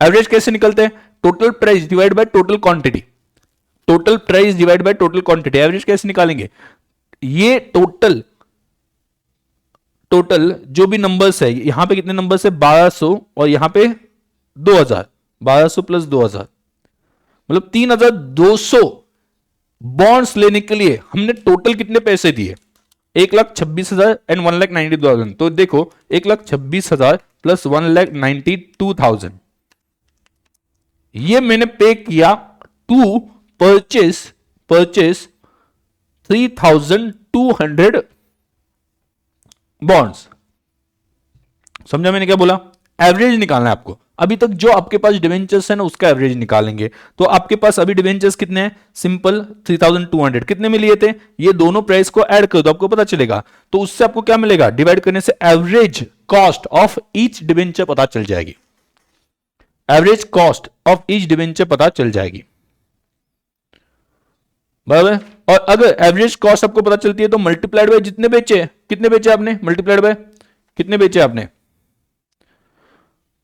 1500 bonds बेचे, 1500 बॉन्ड्स बेचे, तो उससे आपको कैलकुलेशन पता चल जाएगा। देखो मैं यहां पे लिख के देता हूं वर्किंग नोट में, देखो एवरेज निकालनी है,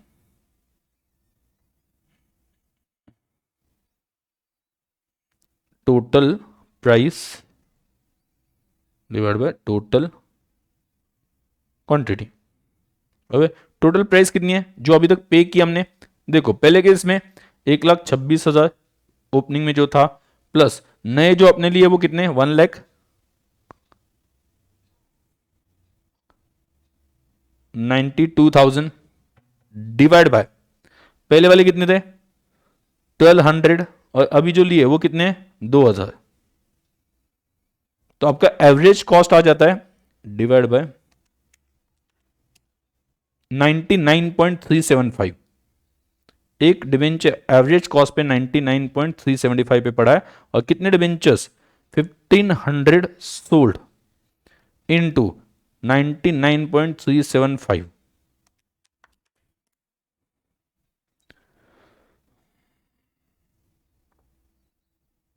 तो कितना आता है 1,49,063 राउंड ऑफ करके, तो अभी देखो 1,57,000 में बेचा और उसकी कॉस्ट इतनी है, तो जो भी डिफरेंस आएगा वो आपको प्रॉफिट है, क्योंकि सेल प्राइस ज्यादा है। तो सेल प्राइस कितने से ज्यादा है, तो आप माइनस करके देखना 1,57,500 कितना आता है, 8438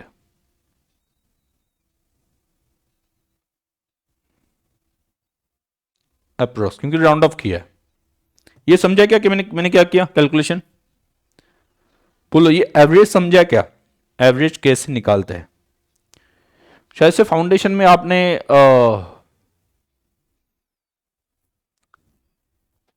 अगर अभी आपने इन्वेंट्री चैप्टर पढ़ा हो, इन्वेंट्री चैप्टर में हम वेटेड एवरेज निकालते थे, बराबर। तो वेटेड एवरेज में हम क्या करते थे, अभी तक की जो इन्वेंट्री है उसकी total cost divide by total quantity एक करते थे, वैसा ही यहां पे करना पड़ेगा एवरेज निकालने के लिए। ये समझे कि एवरेज, दो स्टॉक थे मेरे पास, दो डिबेंचर्स थे, उनकी कॉस्ट मैंने ऐड कर दी, बराबर। और उनके नंबर्स कितने, 1200 पहले और 2000 बाद में, तो 3200। तो एक डिबेंचर हमें पड़ा इफेक्टिवली 99.375, और अभी कितने बेच रहे, 1500। तो ये 1500 की एवरेज कॉस्ट कितनी है, ये आ गई। तो उन्होंने बोला था एवरेज कॉस्ट फॉलो करो, इस वजह से मैंने एवरेज निकाला। तो बेचा 1,57,500 में और 1,49,063, ये उसकी क्या है, एवरेज कॉस्ट है। तो 8438 आपका क्या आ रहा है, प्रॉफिट 8438। बोलो ये समझा है क्या, सभी लोग बोलना। मतलब सिंपल है, क्योंकि सिंपल है, जितनी कॉस्ट है डिवाइड बाय जितने नंबर ऑफ डिबेंचर्स या बॉन्ड्स आपके पास है, इससे एवरेज पता चलता है। सभी को समझा, पक्का, किसी को कोई डाउट, बोलो। बाकी स्टूडेंट, सभी स्टूडेंट बता देना।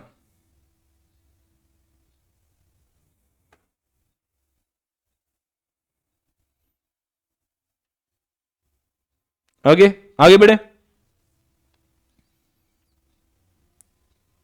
तो हम क्रेडिट साइड पे दिखा देंगे सेल। क्रेडिट साइड पे क्या दिखाएंगे, हम सेल दिखाएंगे। और क्रेडिट साइड पे सेल दिखा के डेबिट साइड पे हम क्या करेंगे, यहां पे देखो क्रेडिट साइड पे सेल दिखाएंगे वर्किंग नोट 2। तो क्रेडिट साइड पे हम दिखा देंगे कितने,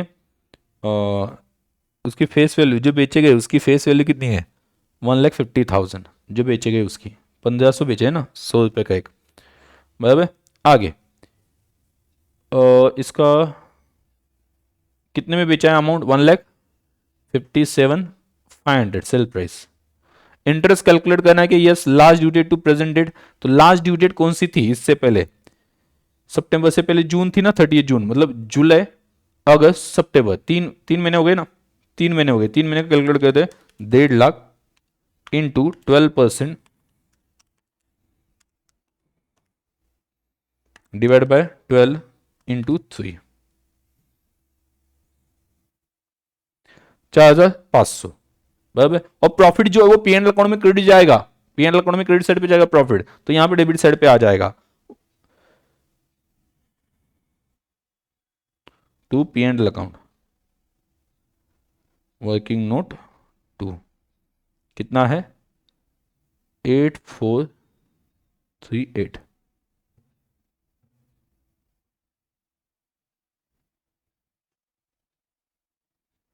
डन, 8438।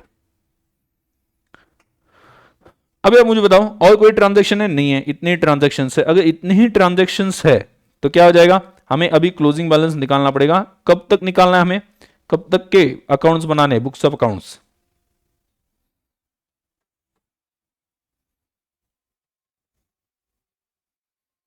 टू 2013-14 मतलब ईयर एंड तक बनाना है।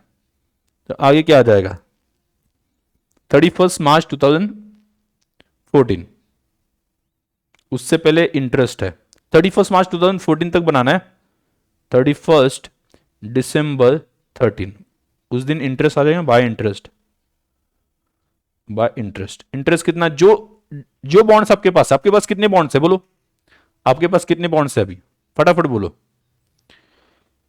1,20,000 के पहले थे, 2 लाख के लिए, मतलब 3,20,000 के, उसमें से 1,50,000 की सेल किए, तो फेस वैल्यू जो है उसके ऊपर इंटरेस्ट निकालेंगे ना, 1,20,000 प्लस 2 लाख माइनस 1,50,000 का सेल किया, उसके ऊपर नहीं मिलेगा, मतलब 1,70,000 के ऊपर मिलेगा। करेक्ट है, परफेक्ट, यहाँ पे स्टूडेंट ने बता दिया 1,70,000 पे मिलेगा। तो 1,70,000 पे कितना कितने दिन का मिलेगा? Last due date to present date, last due date थी 30 जून, अभी क्या है 31 दिसंबर, कितने हो गए? 6 महीने हो गए। तो इंटू 12% डिवाइड बाय 12 इंटू 6, तो कितना आता है? 10,200, 6 महीने का। अभी लास्ट 31 मार्च तक दिखाना है ना, उस दिन बैलेंस दिखा देंगे बाय बैलेंस कैरिड डाउन। कितना बैलेंस है? 1,70,000 के आपके पास डिवेंचर्स है, बराबर है। और मार्केट प्राइस तो नहीं बताई, इस वजह से कोई टेंशन नहीं है, कॉस्ट और मार्केट प्राइस पे कंपेयर करना, ऐसा कोई टेंशन नहीं है। तो ये 3,20,000 फेस वैल्यू कॉलम क्लोज कर देते, 3,20,000, इसके ऊपर बैलेंसिंग फिगर है 1,70,000। और बाद में कॉस्ट कॉलम की भी टोटल ले लो।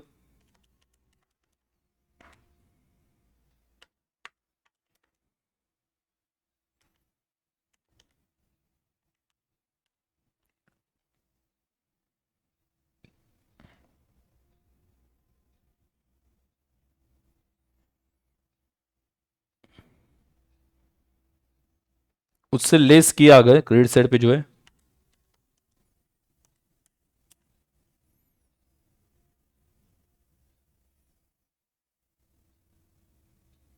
अब इंटरेस्ट लिखना है। इंटरेस्ट कब से कब तक? Last due date to present date. Last due date कौन सी थी? 31 दिसंबर। उससे उसके बाद में कितने दिन हो गए? 3 महीने हो गए। 31 दिसंबर के बाद में 3 महीने हो गए, तो 3 महीने मतलब कितना? 1 लाख जो बचा हुआ है 1,70,000 इंटू 12,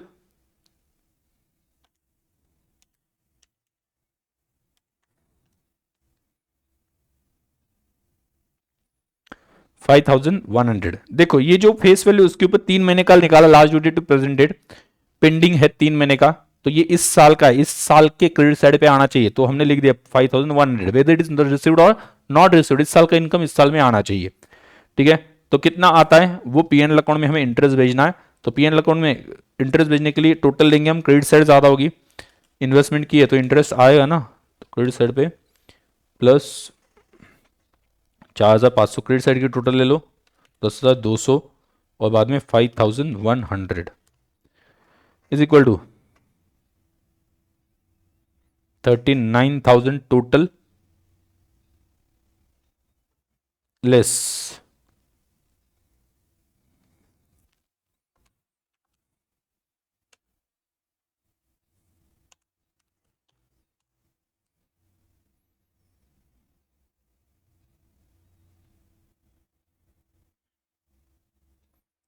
ये 14 है, 14 to P and L account interest balancing figure कितना है?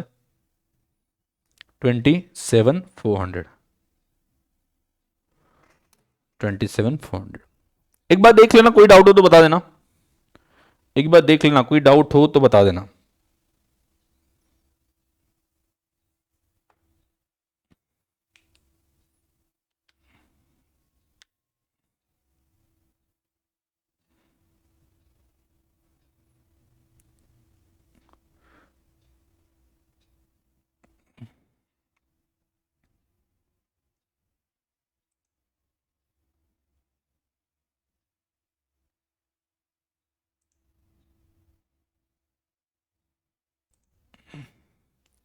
तो यहां पे कैलकुलेशन की तरफ ध्यान देना, कैलकुलेशन में गलती ना हो। क्या बोल सकते हैं? हमें तो कैलकुलेशन ने लूटा, कंसेप्ट में कहा दम था, ऐसा बाद में बोलने की जरूरत ना पड़े।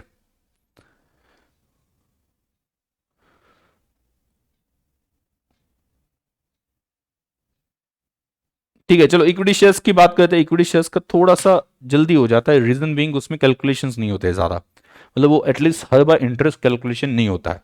तो चलो इक्विटी शेयर्स के लिए कॉलम्स बना दो। इक्विटी शेयर्स के लिए कॉलम कौन कौन से बनाओगे? सभी बनाओगे, क्योंकि यहाँ पे डिविडेंड आ जाता है कंसिडरेशन में, डिविडेंड आ जाता है, डिविडेंड आ जाता है, यहाँ पे डिविडेंड आ जाता है। ठीक है, तो इस वजह से डिविडेंड का भी कॉलम मेंटेन करोगे आप। इस क्वेश्चन को आपने मार्क किया है ना, मार्क किया है ना? मैंने अपने आपको बीच में बोलते बोलते एक बोला था कि राइट शेयर्स पढ़ाते हो कि एक्सेप्शन मैं बाद में बताऊंगा। एक्सेप्शन क्या है, तो एक्सेप्शन अभी बता दूंगा मैं। ठीक है, एक्सेप्शन इसलिए मैंने बोला था, हाँ, राइट शेयर्स के जो पैसे आते हैं, ओके, वो डायरेक्टली पीएन अकाउंट में जाने चाहिए। हमने पढ़ा था राइट शेयर्स बेचे, राइट्स बेचे, 2 रुपए 3 रुपए पर शेयर राइट बेचे, जो हक है हमारा वो किसको बेच दिया, तो डायरेक्टली पीएनएल अकाउंट में जाना चाहिए, हमने पढ़ा। बट उसके लिए एक्सेप्शन है, ये भी मैंने प्रीवियस लेक्चर में बताया था, बट मैंने बोला था कि आगे बता दूंगा। क्लियर, एक साथ वो ज्यादा कंफ्यूजन हो जाएगा, तो अभी मैं बता दूंगा। वो एक्सेप्शन के बारे में डिस्कस कर लेंगे, उसमें से एक एक्सेप्शन अभी देखेंगे।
तो ऊपर सभी क्या इन द बुक्स तो लिखा ही है, अभी सिर्फ क्या लिखना है, investment in equity shares.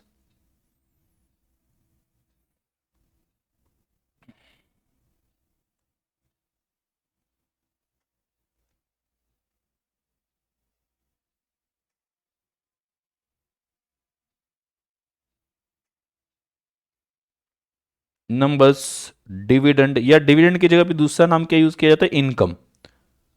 Dividend income ही है ना, तो इनकम भी लिखा जा सकता है।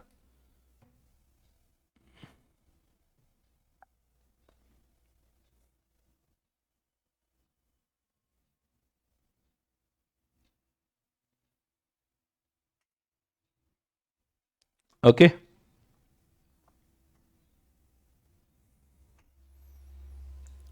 चलिए।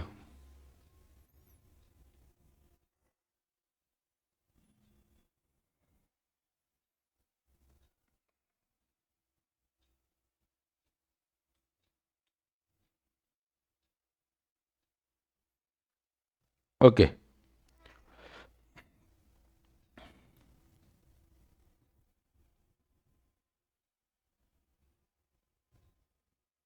यहां पे 15 अप्रैल 2013, देखो मतलब इसका मतलब क्या बनता है, ओपनिंग बैलेंस दिया ही नहीं है, मतलब डायरेक्टली परचेस किया, डायरेक्टली 15 अप्रैल से स्टार्ट किया ना, कोई ओपनिंग बैलेंस है ही नहीं।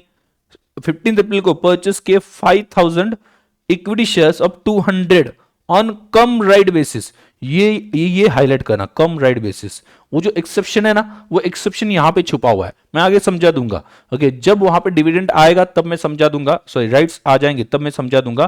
तो यहां पे कम राइट बेसिस जो है उसको उसको हाईलाइट कर देना, यस, डबल स्टार मार्क कर देना, ये वाला जो है कम राइट, कम राइट किया,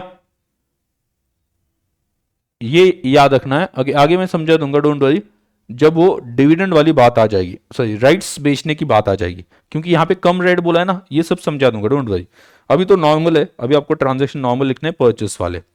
कम rate basis brokerage 1% was paid in addition, face value is 10।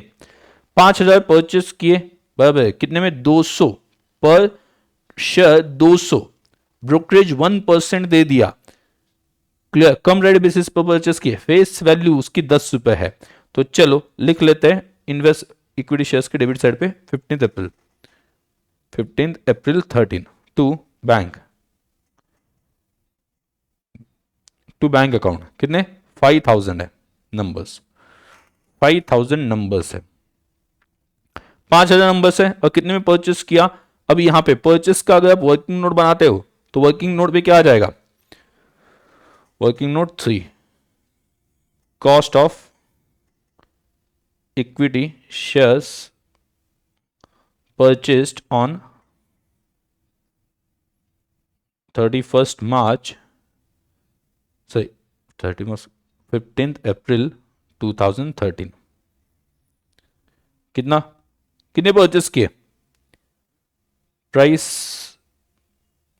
500 he purchase किए ना, सॉरी 5000 इंटू 200 कितना आता है, 5000 इंटू 200, 5000, 10 लाख। ब्रोकरेज प्लस होगा या माइनस होगा, क्या होगा, ब्रोकरेज प्लस होगा क्योंकि परचेस कर रहे हैं। कितना, 1%, 1%, 1% कितना आता है, 1% कितना आता है, 10 लाख का 1% 10,000, तो 10,10,000। इसमें इंटरेस्ट का कोई एडजस्टमेंट आने वाला है क्या, डिविडेंड का कोई एडजस्टमेंट आने वाला है क्या, नहीं आने वाला है, क्योंकि डिविडेंड अनसर्टेन होता है, तो जब तक वो डिक्लेयर नहीं होता तब तक कुछ भी नहीं करना है। तो 10,10,000 यहां पे आ गया, 10,10,000 आ गया, लिख दो यहां पे 10,10,000। डिविडेंड कैलकुलेट करना है क्या, नहीं करना है, बिकॉज डिविडेंड इज अनसर्टेन, पता नहीं मिलेगा नहीं मिलेगा, इस वजह से यहां पे लिखने की जरूरत नहीं है वैसे। ठीक है, नेक्स्ट,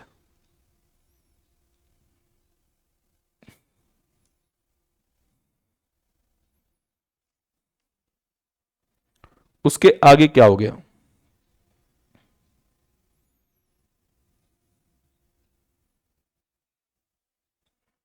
30 जून 2013, उस दिन क्या हो गया, the company announce bonus issue of 2 shares for every 5 shares held. 2 shares मिलेंगे बोनस फॉर एवरी 5 शेयर्स। आपके पास कितने हैं, 5,000 है, 5,000 शेयर्स है, 5 के बदले में 2 मिलेंगे, तो 5,000 के बदले में कितने मिलेंगे बोलो, 5 के बदले में 2 मिलेंगे, तो 5,000 के बदले में कितने मिलेंगे बोनस, बोलो सभी, 5,000 है आपके पास, 5 के बदले में 2 मिलेंगे, तो 5,000 के बदले में कितने मिलेंगे, सिंपल है ना, कैलकुलेशन की जरूरत भी नहीं, 2,000 मिलेंगे आपको।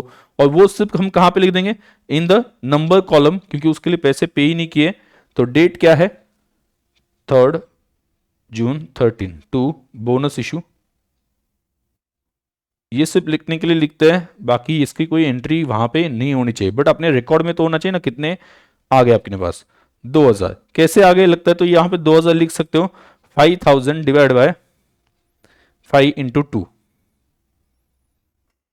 ओके, ये आ गया आपके पास, तो लिख दिए नंबर्स में हमने। Next, next, 16th August the company made right issue of 1 share for every 7, 7 के बदले में 1 मिलेंगे, 7 के बदले में मिलेंगे। तो अभी आपके पास कितने शेयर है देखो, अभी आपके पास कितने, 5,000 प्लस 2,000, मतलब आपके पास कितने हैं, 7,000 है, आपके पास कितने, 7,000, तो 7 के बदले में 1 मिलेगा, मतलब कितना मिलेगा, 7 के बदले में 1 मिलेगा, मतलब आपको कितना मिलेगा,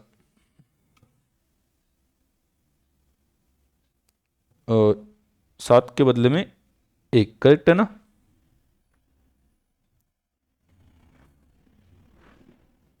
हाँ 7 के बदले में 1, मतलब 1,000 मिल जाएगा।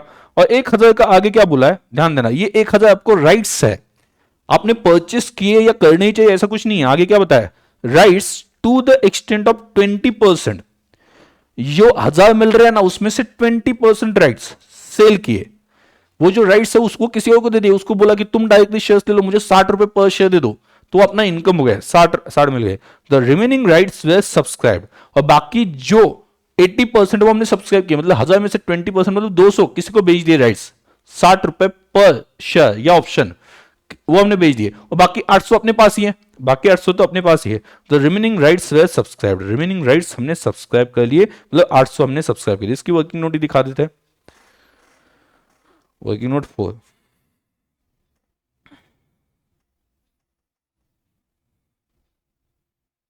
राइट शेयर्स, बराबर, तो शेयर्स अवेलेबल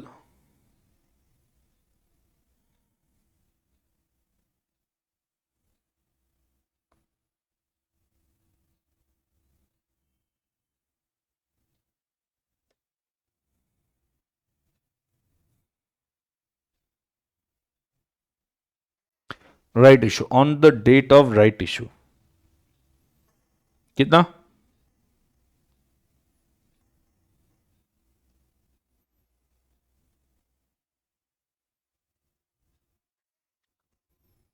कितने हैं अवेलेबल?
तो देखो यहां पे 200 इंटू 60 इज इक्वल टू 12,000, और यहां पे 800 इंटू कितने में परचेस किया है? 800 इंटू,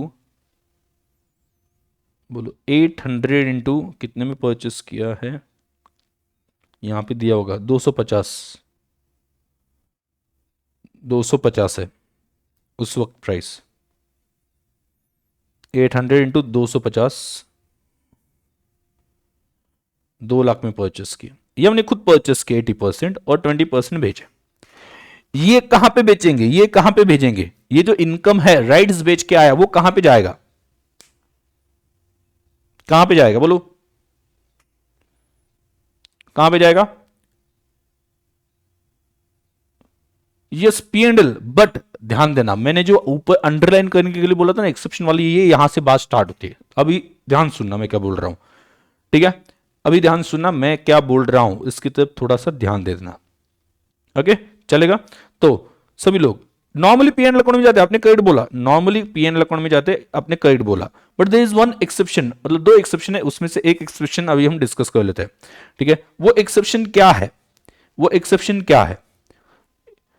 तो वो एक्सेप्शन है कि अगर अपने जब राइट्स अपने जब शेयर्स परचेस किए थे, जब अपने वो शेयर्स परचेस किए थे, तब अगर अपने कम राइट बेसिस पे परचेस किए हो। अभी कम राइट मतलब क्या होता है सर? आपको कम इंटरेस्ट पता है ना?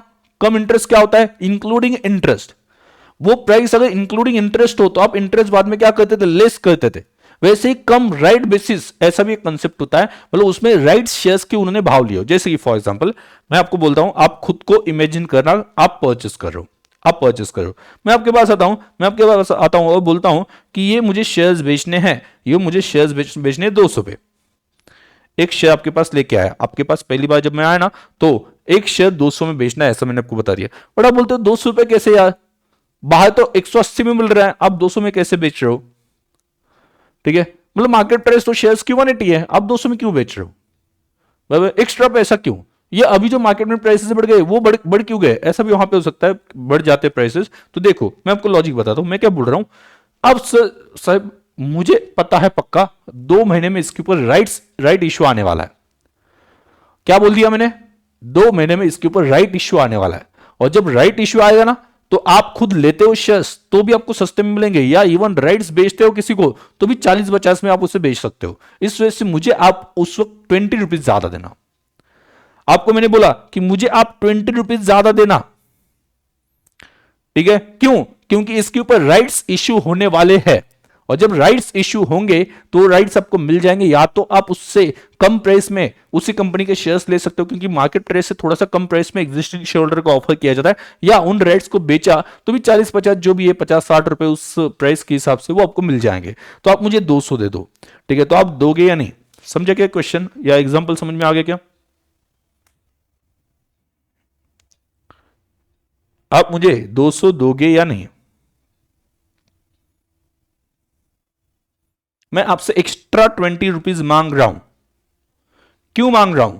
मैंने ये बोल दिया कि 100%, ये भी आपने इंफॉर्मेशन निकाली, आपको भी पता चल गया कि 2 महीने में इसके ऊपर राइट्स मिलने वाले हैं। और जब राइट्स मिलेंगे, आईपीओ डिक्लेयर हो रहा है, ठीक है, तो राइट्स मिल रहे हैं, तो वो राइट्स बेच के या खरीद के हमें सस्ते में शेयर्स मिल जाएंगे अगर खरीदे तो, और राइट्स बेचे तो इनकम मिल जाएगा। इस वजह से सामने वाला बंदा जो है, मैं आपके पास से 20 रुपीज ज्यादा मांग रहा हूं। सो आप मुझे दोगे या नहीं? बोलो यस, परफेक्ट, बराबर है। सभी लोग बोलो, सभी लोग बोलो यस और नो, आपको जो लगता है वो बोलो, और कोई डाउट हो तो भी बोल देना।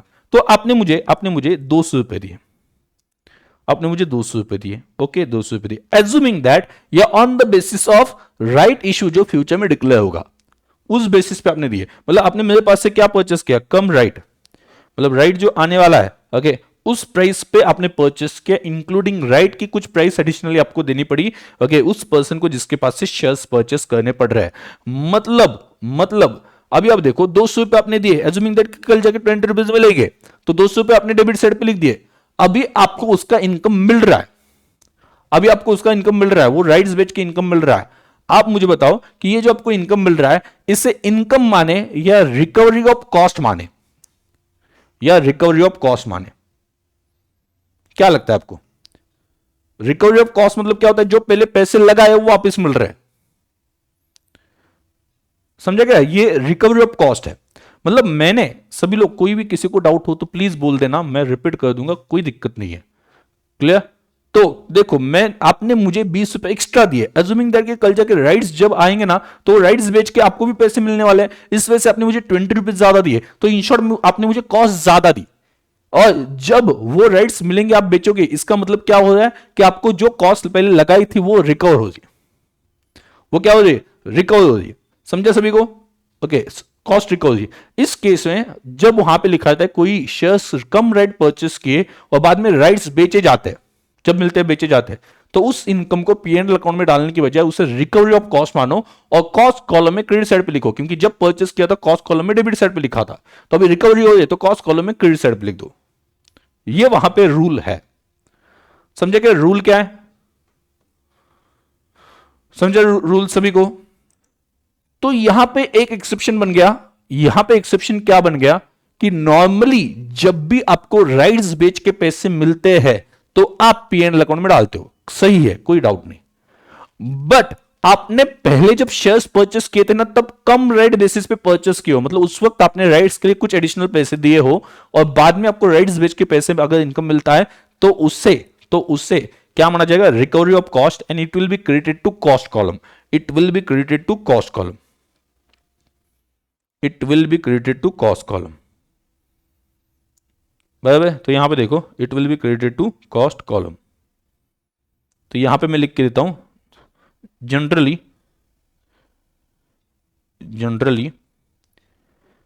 this 12,000 is credited to, यहीं पे लिख के दे रहा हूं ताकि आपको जब बाद में कभी पढ़ोगे तो कंफ्यूजन होगा ना, क्या पीएनएल अकाउंट में जाना चाहिए था सर ने, यहां पे क्यों लिखा? तो नीचे एक्सप्लेनेशन दिया है, credited to P and L account, but if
चलो क्रेडिटेड टू कॉस्ट कॉलम।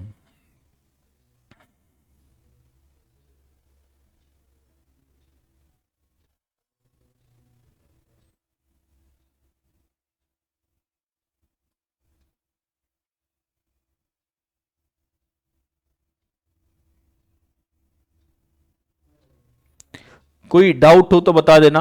इस केस में this is exception, generally P and account में लिखा जाता है, ये तो मैंने लिख दिया। बट इफ प्रीवियसली, अगर पहले shares are purchased on cum rate basis, अगर पहले कम रेट बेसिस पे परचेस किया, मैंने वहां उसे डबल स्टार मार्क करने के लिए कहा था, the income received from sale of right, तो अभी राइट बेच रहे, क्योंकि राइट्स शेयर्स लेते हो तो उसको कुछ एक्स्ट्रा पैसा दिया था, तो अभी अगर राइट्स बेच के कुछ इनकम आ रहा है, it is treated as recovery of cost and credited to cost column, and credited to cost column.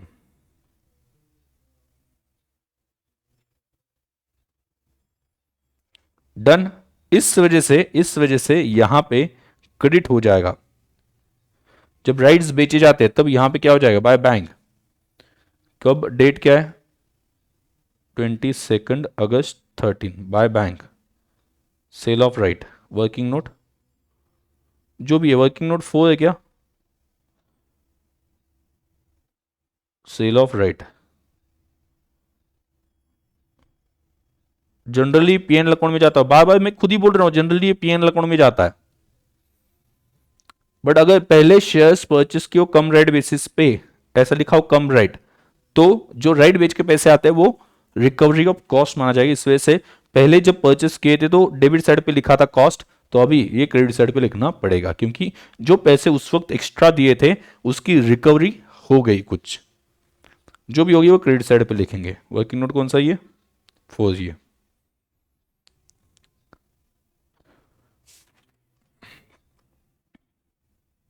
और बाकी के हमने परचेस कर लिए ना 2 लाख में, तो उसी दिन हमने कब परचेस किया, उसकी डेट क्या है,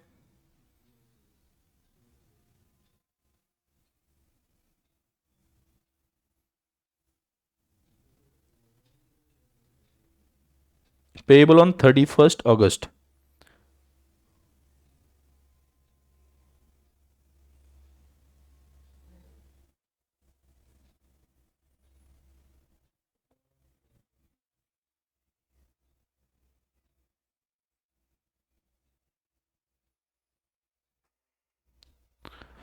बाकी का हमने परचेस किया है, 800 परचेस किया, और बाकी जो इनकम आया था वो कॉस्ट में क्रेडिट कर दिया। जनरली वो पीएनएल अकाउंट में जाता है। वो देखो कुछ बताया नहीं तो पीएनएल अकाउंट में भेजना है, ज्यादा टेंशन लेना है, ये सिर्फ कम राइट बेसिस आया तो एप्लीकेबल होता है।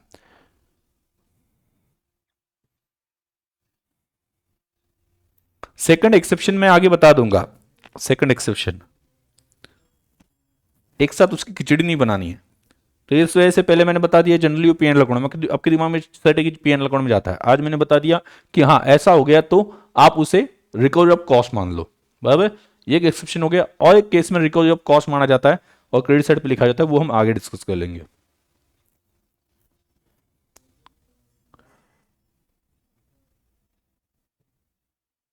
डन। उसके बाद में ट्रांजेक्शन क्या है, डिविडेंड। देखो second of September 2013 dividend at 15% for the ended 31 March 2013 was received on 16 September. ये कौन सा डिविडेंड है, ये फाइनल डिविडेंड है कि इंटरिम डिविडेंड है, ये कौन से साल के लिए मिला है, 31 मार्च 2013, मतलब ये साल से पहले साल का, लास्ट ईयर का भी मिल रहा है, मतलब ये डिविडेंड कौन सा है, सभी लोग बोलना ये डिविडेंड कौन सा है, लास्ट ईयर का अभी मिल रहा है, तो ये डिविडेंड कौन सा है,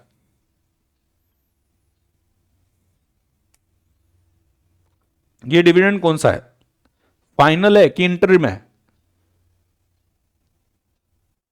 यस ये कौन सा है, फाइनल है, क्योंकि लास्ट ईयर के लिए अभी मिल रहा है ना, नीचे इंटरिम अलग से दिया है, बट नहीं दिया हो तो भी समझ में आना चाहिए कि अगर लास्ट ईयर के लिए अभी मिल रहा है, मतलब लास्ट ईयर का जो प्रॉफिट कैलकुलेट हो गया था ना उसका अभी मिल रहा है, मतलब एक साल कंप्लीट होने के बाद मिल रहा है, ये फाइनल है, बराबर, ये फाइनल डिविडेंड है। अभी आप मुझे बताओ फाइनल डिविडेंड के लिए मैंने आपको क्या बोला था, फाइनल डिविडेंड अगर ओपनिंग बैलेंस के ऊपर मिलता है, मतलब ओपनिंग बैलेंस वाले शेयर्स लास्ट ईयर से अपने पास और लास्ट ईयर का ही डिविडेंड मिल गया तो उसे पोस्ट एक्विजिशन मानूंगा, ये रूल हमने कल पढ़ा था। लेकिन इस साल जो परचेस किए उसके ऊपर डिविडेंड मिल रहा है लास्ट ईयर का। इस साल जो परचेस किए उसके ऊपर डिविडेंड मिल रहा है लास्ट ईयर का। इस साल जो शेयर्स परचेस किए उसके ऊपर डिविडेंड मिल रहा है लास्ट ईयर का। तो ये पोस्ट एक्विजिशन है या प्री एक्विजिशन है? यस, पहले ही आंसर बता दिया, क्या बात है, सही। ये प्री एक्विजिशन है ना, क्योंकि जो भी शेयर्स है वो इसी साल में परचेस किए। समझे क्या? All the shares are purchased in this year, opening से लास्ट ईयर से कुछ भी नहीं है। तो जो भी आपको डिविडेंड मिलेगा वो लास्ट ईयर का मिल रहा है, उस वक्त अपने पास शेयर्स थे ही नहीं, तो ये पूरा प्री एक्विजिशन डिविडेंड है। ये पूरा कितना है? प्री एक्विजिशन डिविडेंड है। और डिविडेंड कितना डिक्लेयर किया? 15%। 15%। अभी अब देखो कौन से इसके ऊपर मिलेगा, ये सोचने वाली बात है।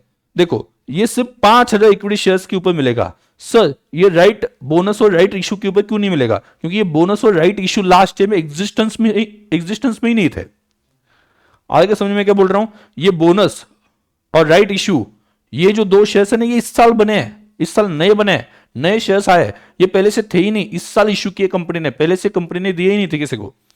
तो आपके पास समझे कि ये दोनों के ऊपर क्यों नहीं आया, बोनस और राइट के ऊपर? क्योंकि ये इस साल बने हैं, इस साल क्रिएट हो चुके, इस साल इश्यू हो चुके हैं। लास्ट ईयर से में उसका कोई एग्जिस्टेंस था ही नहीं, और लास्ट ईयर का डिविडेंड मिल रहा है, इस वजह से जो एग्जिस्टेंस में थे उस वक्त उसी के ऊपर मिलेगा। भले वो किसी और के पास थे, अपने पास आ गए, बट एग्जिस्टेंस में तो होनी चाहिए ना। समझा? सिर्फ 5,000 के ऊपर मिलेगा। वहां पे लगता है तो लिख सकते हो, bonus and right shares were not in existence in last year, were not in existence in last year, therefore final dividend is not payable on bonus and right। Last year का डिविडेंड मिल रहा है ना, तो last year में वो थे क्या, नहीं थे, तो सिर्फ किसके ऊपर मिलेगा? ये 5,000। ओके, उसके ऊपर कितना? 5,000 इक्विटी शेयर है, एक इक्विटी शेयर कितने का है? 10 का है ना, मतलब 50,000। 5,000 इंटू 10, 50,000 फेस वैल्यू है, उसके ऊपर 15%, मतलब कितना आता है? 50,000 के ऊपर 15% आता है 7,500। और ये प्री एक्विजिशन है, इस वजह से रिकवरी ऑफ कॉस्ट माना जाता है।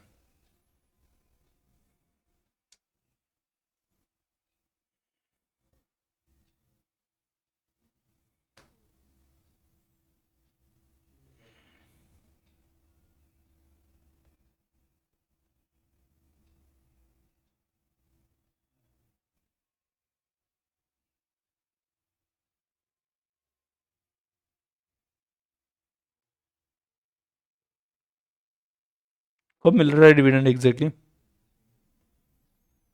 16 सितंबर।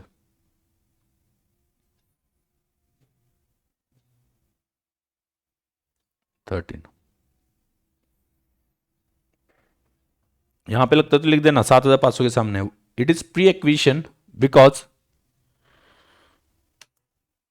shares are purchased in this year, in current year, shares are purchased in current year।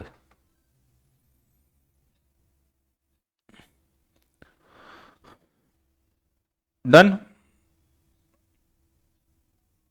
कल जो रूल पढ़ा था, रूल याद है ना आपको? फिर कोई गड़बड़ नहीं होगी, फिर आप क्लियर हो। रूल्स दिमाग में फिट है तो कोई गड़बड़ नहीं है। उसके बाद में हमने किया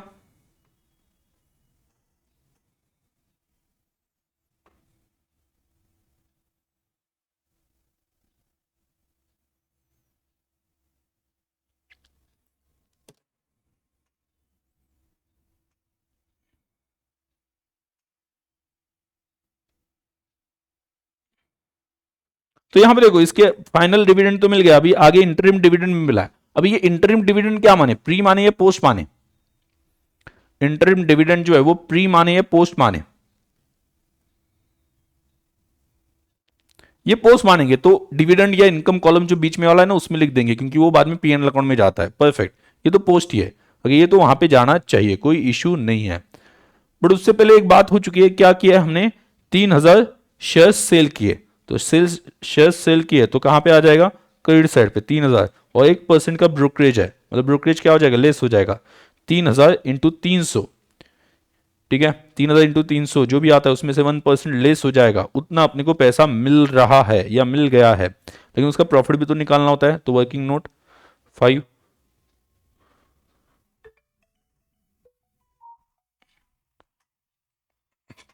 जनरली इतना लेंदी एग्जाम में नहीं आता है। ओके, इतना लेंदी अब इससे कम आता है, ठीक है, बट ठीक है, ये मैंने बोला कि सभी एडजस्टमेंट करो, इस वजह से टाइम कंज्यूमिंग है, और आप खुद जब सॉल्व करोगे तो उतना टाइम नहीं लगेगा, क्योंकि यहाँ पे हम एक्सप्लेन करते करते सॉल्व कर रहे हैं।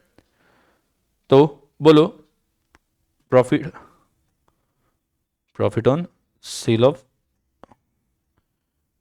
इक्विटी शेयर्स ऑन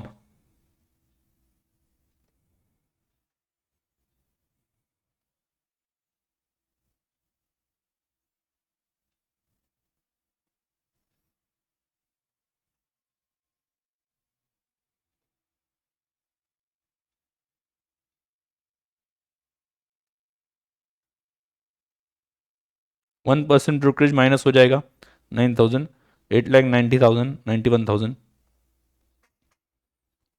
ये सेल प्राइस है इफेक्टिव, माइनस कॉस्ट। अभी कॉस्ट कैसे माइनस करें, एवरेज निकालेंगे, एवरेज निकालेंगे, आपके पास जो थे, देखो उसका एवरेज निकालेंगे, आपके पास जो थे उसका एवरेज निकालेंगे, तो आपके पास जो जो शेयर्स थे उसकी एवरेज निकालेंगे। देखो यहां पे देखो, अभी तक जो जो हुआ है, 10,10,000, 2 लाख ये पे किए, और उसकी रिकवरी 12,000 और 7,500 हो गई, मतलब ये माइनस होगा, 12,000 और 7,500 रिकवरी ऑफ कॉस्ट है ना, तो इतना माइनस करना है, this is recovery of cost. 12,000 और 7,500 ये कॉस्ट रिकवर हो गई है, मतलब ये जो 10,10,000 है वो 2 लाख है, उसमें से इतने रिकवर हो चुके हैं, मतलब वो कॉस्ट लगी नहीं है, तो वो लेस करना है बराबर। तो आपको पता चले कितनी कॉस्ट है और कितने नंबर ऑफ शेयर्स है, ये आपको पता चल जाएगा। तो यहां पे लिख देना कॉस्ट, एवरेज निकालना है, एवरेज बताया नहीं है फीफो, मतलब एवरेज निकालना है। तो बोलो 10,00,000, 10,000, 10,00,000, 10,000 प्लस 2 लाख माइनस 12,000 माइनस 7,500, ये दोनों क्या है, रिकवरी ऑफ कॉस्ट, इस वजह से लेस किया। तो इफेक्टिवली ये दो अमाउंट छोड़ के बाकी कॉस्ट लगी हुई है, ये तो रिकवर हो गए। और कितने हैं अपने पास शेयर्स, जितने शेयर्स है नंबर्स में देख लो, कितने शेयर्स है अपने पास, कितने शेयर्स है, 5,000 plus 2,000 plus 800, total cost divide by numbers,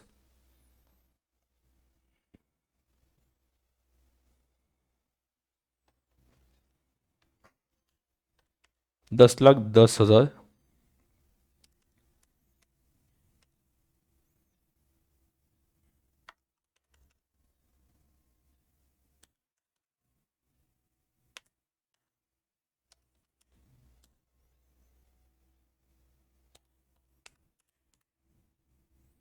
152.6282, और कितने बेचे,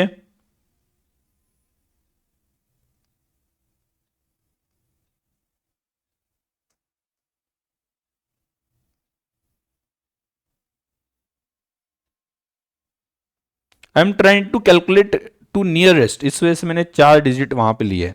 आप डायरेक्टली कैलसी पे कैलकुलेट करते हो, जो फ्रैक्शन में आया मल्टीप्लाइड बाय 3,000 करते हो तो भी चलेगा। तो कितना आता है, कितने आए, 10,00,000, 1 मिनट एक बार फिर से चेक कर लो, 10,10,000 plus 2 lakh minus 500 divide by कितने, 7,800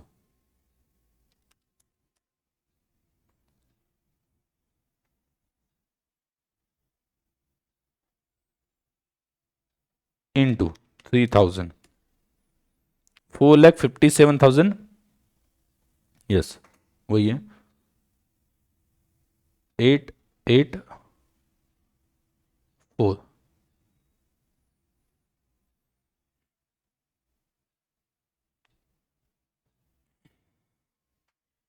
राउंड ऑफ 0.6 आ रहा है ना, राउंड ऑफ करके 885 आ जाएगा, 0.6 आ रहा है ना, तो 8,91,000, 8,91,000 है ना, माइनस ये जो अमाउंट है कॉस्ट,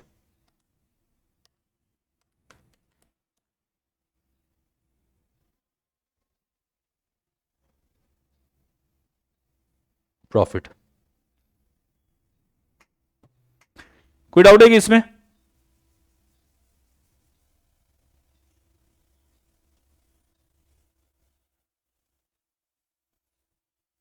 कोई डाउट? नो? वैसे ही कैलकुलेशन है, एवरेज निकालना है, जो कॉस्ट है अभी तक की वो लगानी है। तो बोलो कितना?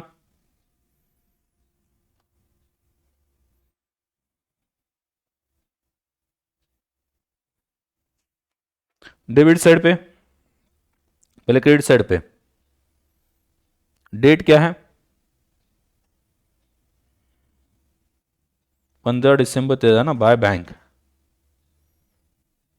तो कितना आ जाएगा? 3,000, 8,91,000। वर्किंग नोट 5, और डेबिट साइड पे उसका प्रॉफिट ट्रांसफर कर देना टू P&L अकाउंट। प्रॉफिट कितना है? प्रॉफिट जो है वर्किंग नोट 5, 4,33,115, 4,33,115। प्रॉफिट ट्रांसफर करिए, P&L अकाउंट में क्रेडिट साइड पे जाएगा तो इन्वेस्टमेंट को डेबिट हो जाएगा। नेक्स्ट,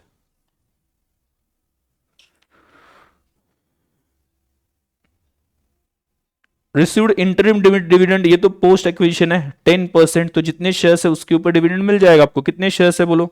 फेस वैल्यू पे कैलकुलेट करना।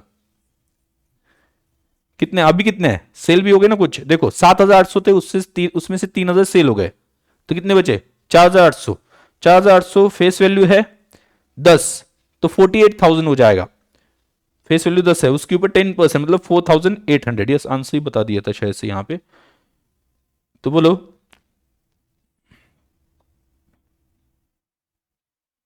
By bank interim dividend.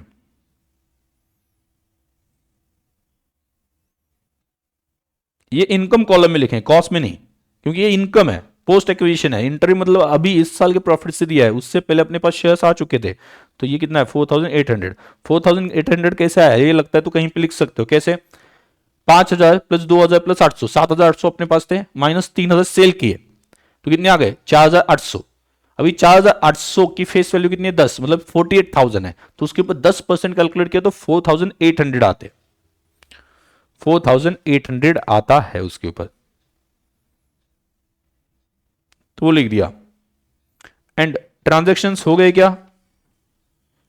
Transactions हो गए क्या? यस, ये भी हो गया। एंड मार्केट प्राइस 220 है, ऐसा बोल रहा है, मार्केट प्राइस 220 है, इसकी मार्केट प्राइस 220 है। पहले कॉस्ट निकालना पड़ेगा, then cost of market price which ever is less पे लेना पड़ेगा। चलो ये last working note then closed. मैंने आपको पहले ही बोला कि ये इंपॉर्टेंट है, मतलब इसमें लगभग सभी एडजस्टमेंट कवर होते हैं, तो इस वजह से थोड़ा लेंदी है, बट ये जब भी आप सॉल्व करोगे और ये आप सॉल्व कर पा रहे हो तो मुझे नहीं लगता कि बाकी कोई क्वेश्चन में कोई दिक्कत वैसे आनी चाहिए, क्योंकि लगभग सभी एडजस्टमेंट इसमें कवर हो जाते हैं। क्लियर? तो यहां पे देखो क्लोजिंग बैलेंस, क्लोजिंग बैलेंस देखो, जो देखो 152.6282 ये पर शेयर प्राइस पड़ी है, ये तो हमने कैलकुलेट किया, बराबर के ये हमने कैलकुलेट किया, तो कितने शेयर्स बचे?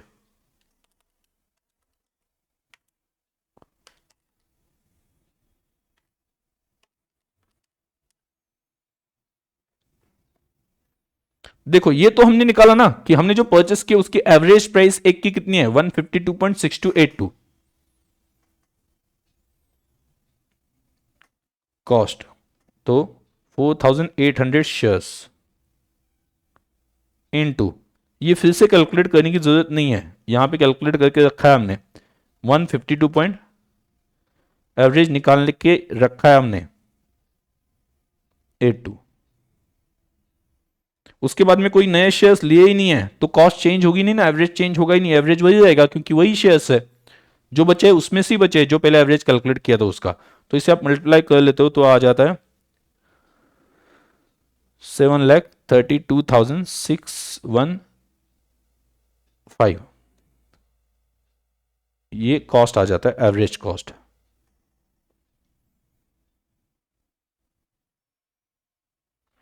अभी फीफो नहीं चल रहा, एवरेज चल रहा है ना, जो एवरेज है, ठीक है। बाद में मार्केट प्राइस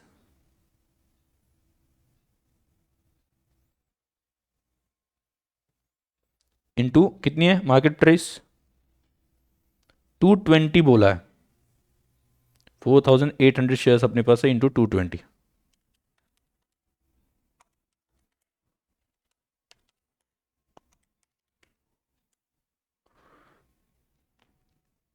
कितना आता है, 10,56,000। तो किस पे वैल्यूएट करेंगे, और विच ever is lower, therefore shares valued at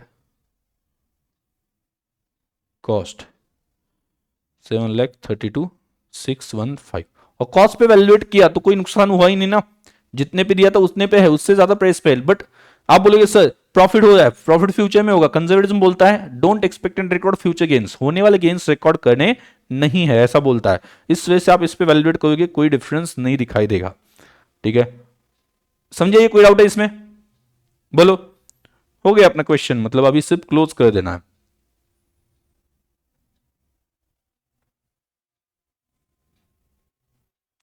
yes, no doubt. आज प्रॉमिस करना कि कल मतलब खुद से एक बार ये रिवाइज करोगे। One of the important question mark करके रखना वहां पे, स्टार मार्क इस क्वेश्चन को। तो ये है डेट क्या, 31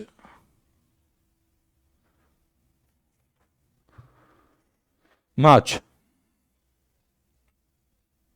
बाय बैलेंस कैरिड डाउन कितना है, 4,800। इनकम में तो कुछ नहीं, इसका कुछ इंटरेस्ट वगैरह कैलकुलेशन नहीं होता है, जब डिक्लेयर किया तभी दिखाना होता है। तो 7,32,615 वर्किंग नोट कौन सी, 6 है ना, यस 6 ही होगी।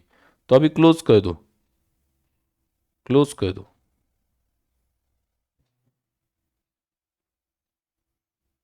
तो यहां पे देखो 7,800 नंबर्स में, और क्रेडिट भी 7,000, क्रेडिट में कितना 4,800 प्लस 7,800 टैली हो गया।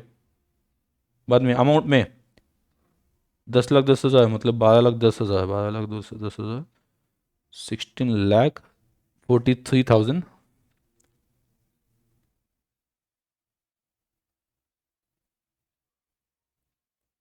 115।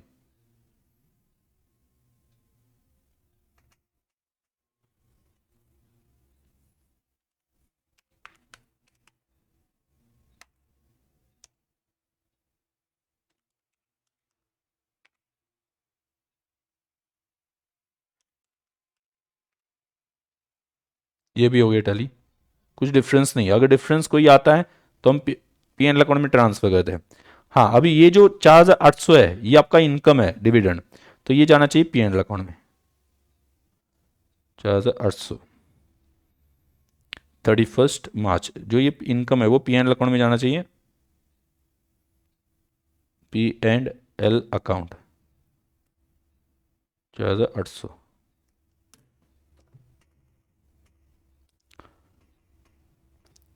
डन। जैसे इंटरेस्ट हम ट्रांसफर करते थे पीएनएल अकाउंट में, वैसे डिविडेंड भी ट्रांसफर किया जाएगा अगर वो पोस्ट एक्विजिशन हो तो। और मैंने जैसा बता दिया कि इंटरिम डिविडेंड ये पोस्ट एक्विजिशन ही हम मान के चलता है।